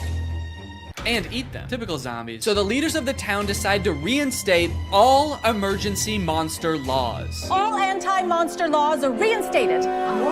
This sets up one of the big conflicts in the movie because, as you know, Addison wants to go to prom with Zed, but one of these anti-monster laws is that zombies aren't allowed to go to prom anymore. Zombies can't go to prom. Ouch. And when I say one of them, I firmly believe that is the only emergency monster law. It's the only one they talk about in this entire movie. They let so much else slide in this movie, but that's the one thing they're like, no, we cannot have zombies at prom this year. Ouch. You'll see in a bit why that's so strange, but right now we gotta go check in with the werewolves because they're setting up a conflict of their own. And you know we don't have much time. Our necklaces are almost out of power. So the werewolves all wear this stone around their neck. It's called Moonstone, and it's sort of what gives them their power. I guess it's like some kind of mysterious power source or something. But it turns out that like 200 years ago, somebody or some group of people stole all of the Moonstone from them. So their reserves are running low and they're all gonna like die because they don't have their Moonstone. But some of the werewolves think that Addison fulfills a prophecy that the werewolves have about some white-haired lady who's gonna lead them to more Moonstone. This is the kind of lore that gets you a 100% on Rotten Tomatoes. Even if the girl is the great alpha. A girl? The great alpha? I'll believe it when I see it. There's any excuse not to show the werewolves do anything werewolfy in this movie. All right, we've got to find this girl. How would werewolves accomplish such a task? We could use our wolf noses. What? No, no, what is wrong with you? No! We could ask around? Yes! Also, for those of you wondering, yes, that is baby Ariel from Musical.ly. She used to be like the most followed person on Musical.ly. I always wondered what happened to her. Guess she lives in the woods now. We find the girl, and if she's the great alpha, she'll tell us where the moonstone is hidden. We go in the morning. We go tonight. That's right. They're not gonna wait around. They have to go tonight. So they march out of the Forbidden Forest, down the streets, and into Seabrook High, singing about how they own the night. Then they open up a vent and crawl into it, and they wait until morning. So... kind of seems like they didn't really need to go at night, did they? They all file into the vent so dejectedly. They're like, maybe we should have researched what this place is. I guess we don't know what a school is. They're not here at night. Imagine they accidentally went on like the last day of school before summer. A janitor finally comes in after 80 long days and finds 20 dead werewolves in a vent. That day at school, Bucky and Zed both decide to run for class president. Zed because he wants to reallow monsters to go to Prom, and Bucky, I don't know, he probably wants to like divert more of the school's funding towards an unmanned drone for the cheerleading team. But then, suddenly, okay, well, that's obviously not allowed. You guys were about to kill them, and also the emergency monster laws are in effect, and there's definitely one forbidding such things. Technically, the Forbidden Forest is within the school district. What? So welcome to Seabrook. What? Wow, guys. The emergency monster laws are working great. No, you did so good. You did such a good job. They were so close to killing you, and they only stopped because they found out Bonzo's not allowed to prom. So, good rule. So just like that, the werewolves enroll at Seabrook High. And wait a minute, all of the werewolves look the same age. Are they all teenagers? Or are some of them like 80 years old? Are some of them babies? And how does that work in dog years? Are they going to classes? I don't even know if they know how to write. They're not gonna be able to find the moonstone. They're gonna be too busy failing all their classes. So Zed is worried about losing the class president election to Bucky, so he decides to go over the new untapped voter base, the werewolves. Werewolves of the swing vote. Okay, at this point in the song, they're just having fun with it, man. They're just splashing around. I don't even think they're trying to convince the mayor anymore. He's not even in that part of the power plant. He's just standing alone in the main entrance now. You can hear music just vaguely echoing through the plant. Okay, I get it. I think I figured it out like 20 minutes ago, guys. Okay, so I've got good news and I've got bad news. The good news is they decide not to blow up the power plant. Stop the detonation. The bad news is the demolition guy accidentally does it anyway. Shut it off. I can't. And also, Addison finds out she's actually not a werewolf. That is Zombies 2, and now it's time to talk about our sponsor. This video has been sponsored by...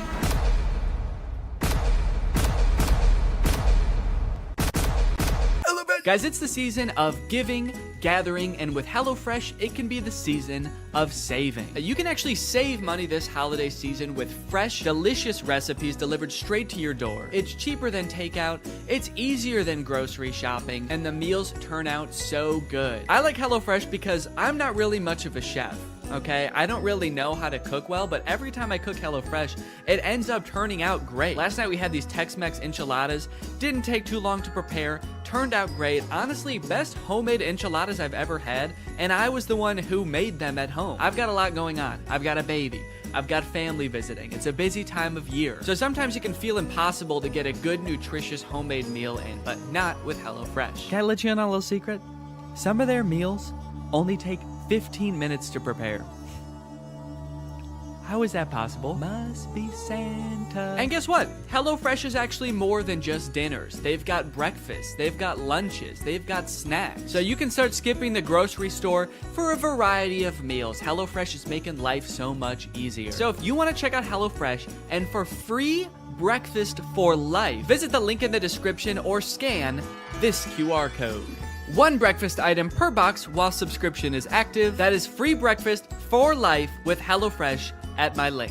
Again, this QR code. Don't use a different QR code, it won't work. Thank you to HelloFresh for sponsoring this video, and thank you to you guys for checking out HelloFresh. All right, thank you guys for watching this video. If you're new here and you're not subscribed yet, make sure you subscribe and turn on my notifications to join Greg. We are the fastest growing army on YouTube.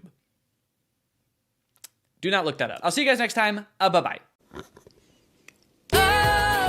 What's up, Greg? I've wanted to make a video about the High School Musical movies ever since I started making videos about DCOMs almost 5 years ago. More so as just an excuse to go back and watch them, because when I was a kid, I really liked these movies. And if you're a millennial, chances are you did too. And you were also too scared to admit that to any of your friends. I don't know why as an 11-year-old I felt the need to pretend that I didn't like a movie that was, you know, made for 11-year-olds. As if all my friends were gonna be like, High School Musical? I don't know, man. Sounds a little immature to me. I only watch war footage. I'm a very violent young man. Either way, something I did not realize as a kid is how low budget these movies were. The first movie was made on a budget of $4.2 million, which might sound like a lot, but Zombies 3, which is a newer DCOM, cost $40 million to make. In Zombies' defense, though, they needed the money. Those werewolf costumes looked pretty expensive. High School Musical was shot in just a couple of weeks at a real high school using real students as extras. In fact, they were so strapped for cash, they couldn't even afford a real title. Apparently, High School Musical was just the working title for the script, and they were like, we'll come up with a better one eventually, and then they didn't. I'm very excited to see if these movies hold up to my jaded adult eyes.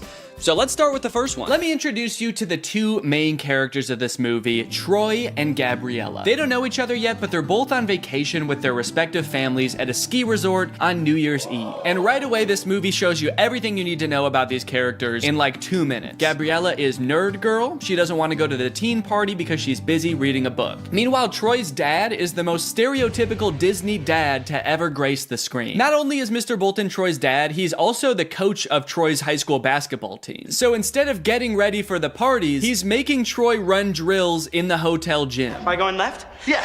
He looks middle, you take it downtown. Well, Troy, it's New Year's Eve. You know what that means. That's right, Dad. I might finally get my first kid. Fake right! Take the ball downtown! Troy's mom comes to get them for the party, and Troy asks if he can have one more basket with all of the confidence and swagger of a real high school jock.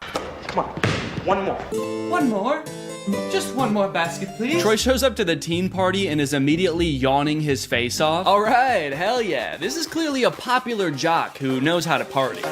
Somehow, despite being the two most bored people at the party, the Spotlight chooses Troy and Gabriella to sing karaoke. But to the Spotlight operator's credit, they actually do crush it. They both get up there and they're nervous at first, but then all of a sudden, Troy's voice, it's like it changes almost, actually. It's like his voice changes from his voice to like a professional singer's voice. Because that is what happens, actually.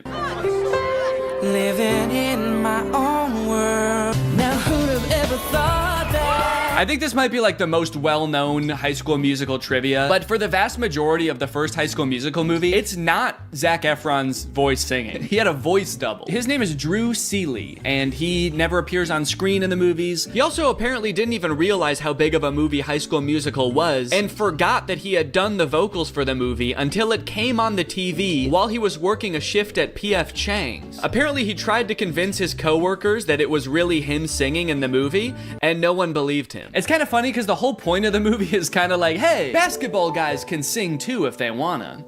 But not this basketball guy, actually. You don't want to hear this basketball guy's voice. So they crush the song, they're dancing around on stage together. It's like they were born to perform. But for me personally, little Viking Boy really steals the show. You guys know little Viking Boy, right? The start of something new. He's basically the star of the movie. Look at him back there. He's leaving it all on the dance floor, man. Whoa, sorry, I almost fell backwards. It's just... He actually is getting a little bit too into this. This guy's locking eyes with me like we've been madly in love for years. And why did his voice suddenly get so much more theatrical? I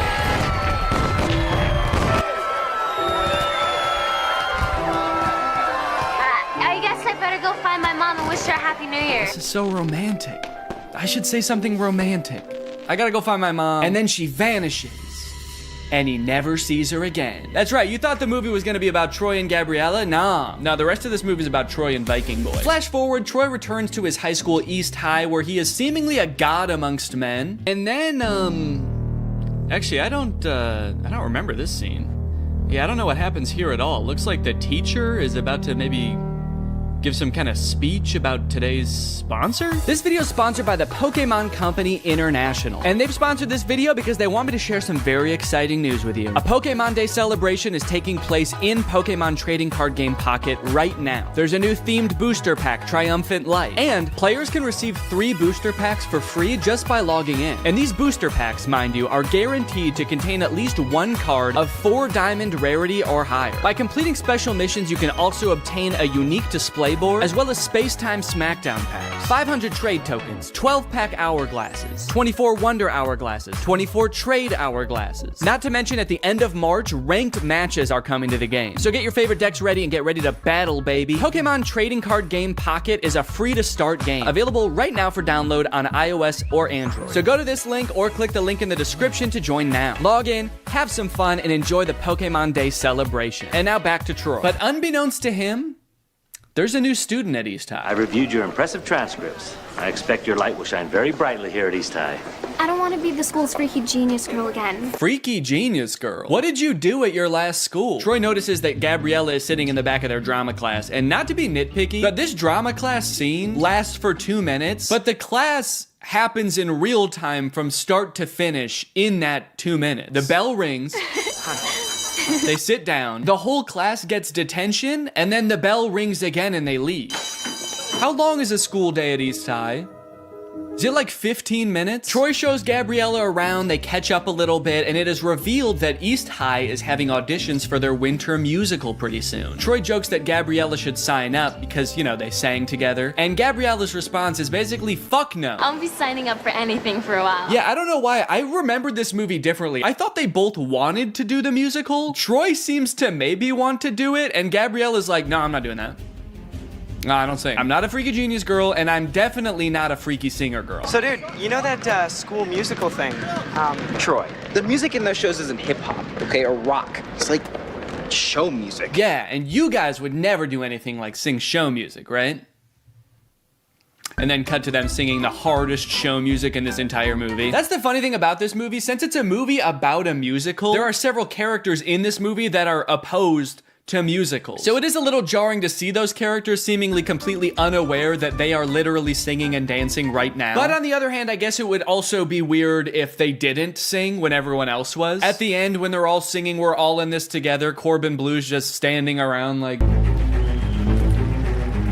this is lame. There's 2 parts in the song though where Troy like stops rapping to sing from the heart about how he wants to do the musical. She makes this feel so right. Should I go for it? What do you mean she makes this feel so right? And should I go for it? Gabriella doesn't want to do the musical. It was your idea, and she said no. Don't drag her into this. This girl's making me crazy. No, you're crazy. You already were, and then you met a girl. That's what happened. Also, Zac Efron is 5'8", and presumably so is everybody else on this basketball team, because they're all like the same height, so how good exactly are they at basketball? Okay, now you got Sharpay, who's played by Ashley Tisdale. She's like the head of the theater department at school. She's the theater kid. And her brother Ryan is the theater kid in boy form. They are getting a little bit worried that Troy and Gabriella might audition for the musical. Again, Gabriella has showed 0 interest in doing the musical. So they decide to do a little bit of research on Gabriella. So they search her name on the internet and they find out she's this freaky genius girl that she said she was. She's won all of these awards. She's won scholastic competitions and the like. But also, what is the 3rd result there? Gabriella, San Diego Zoo's newest...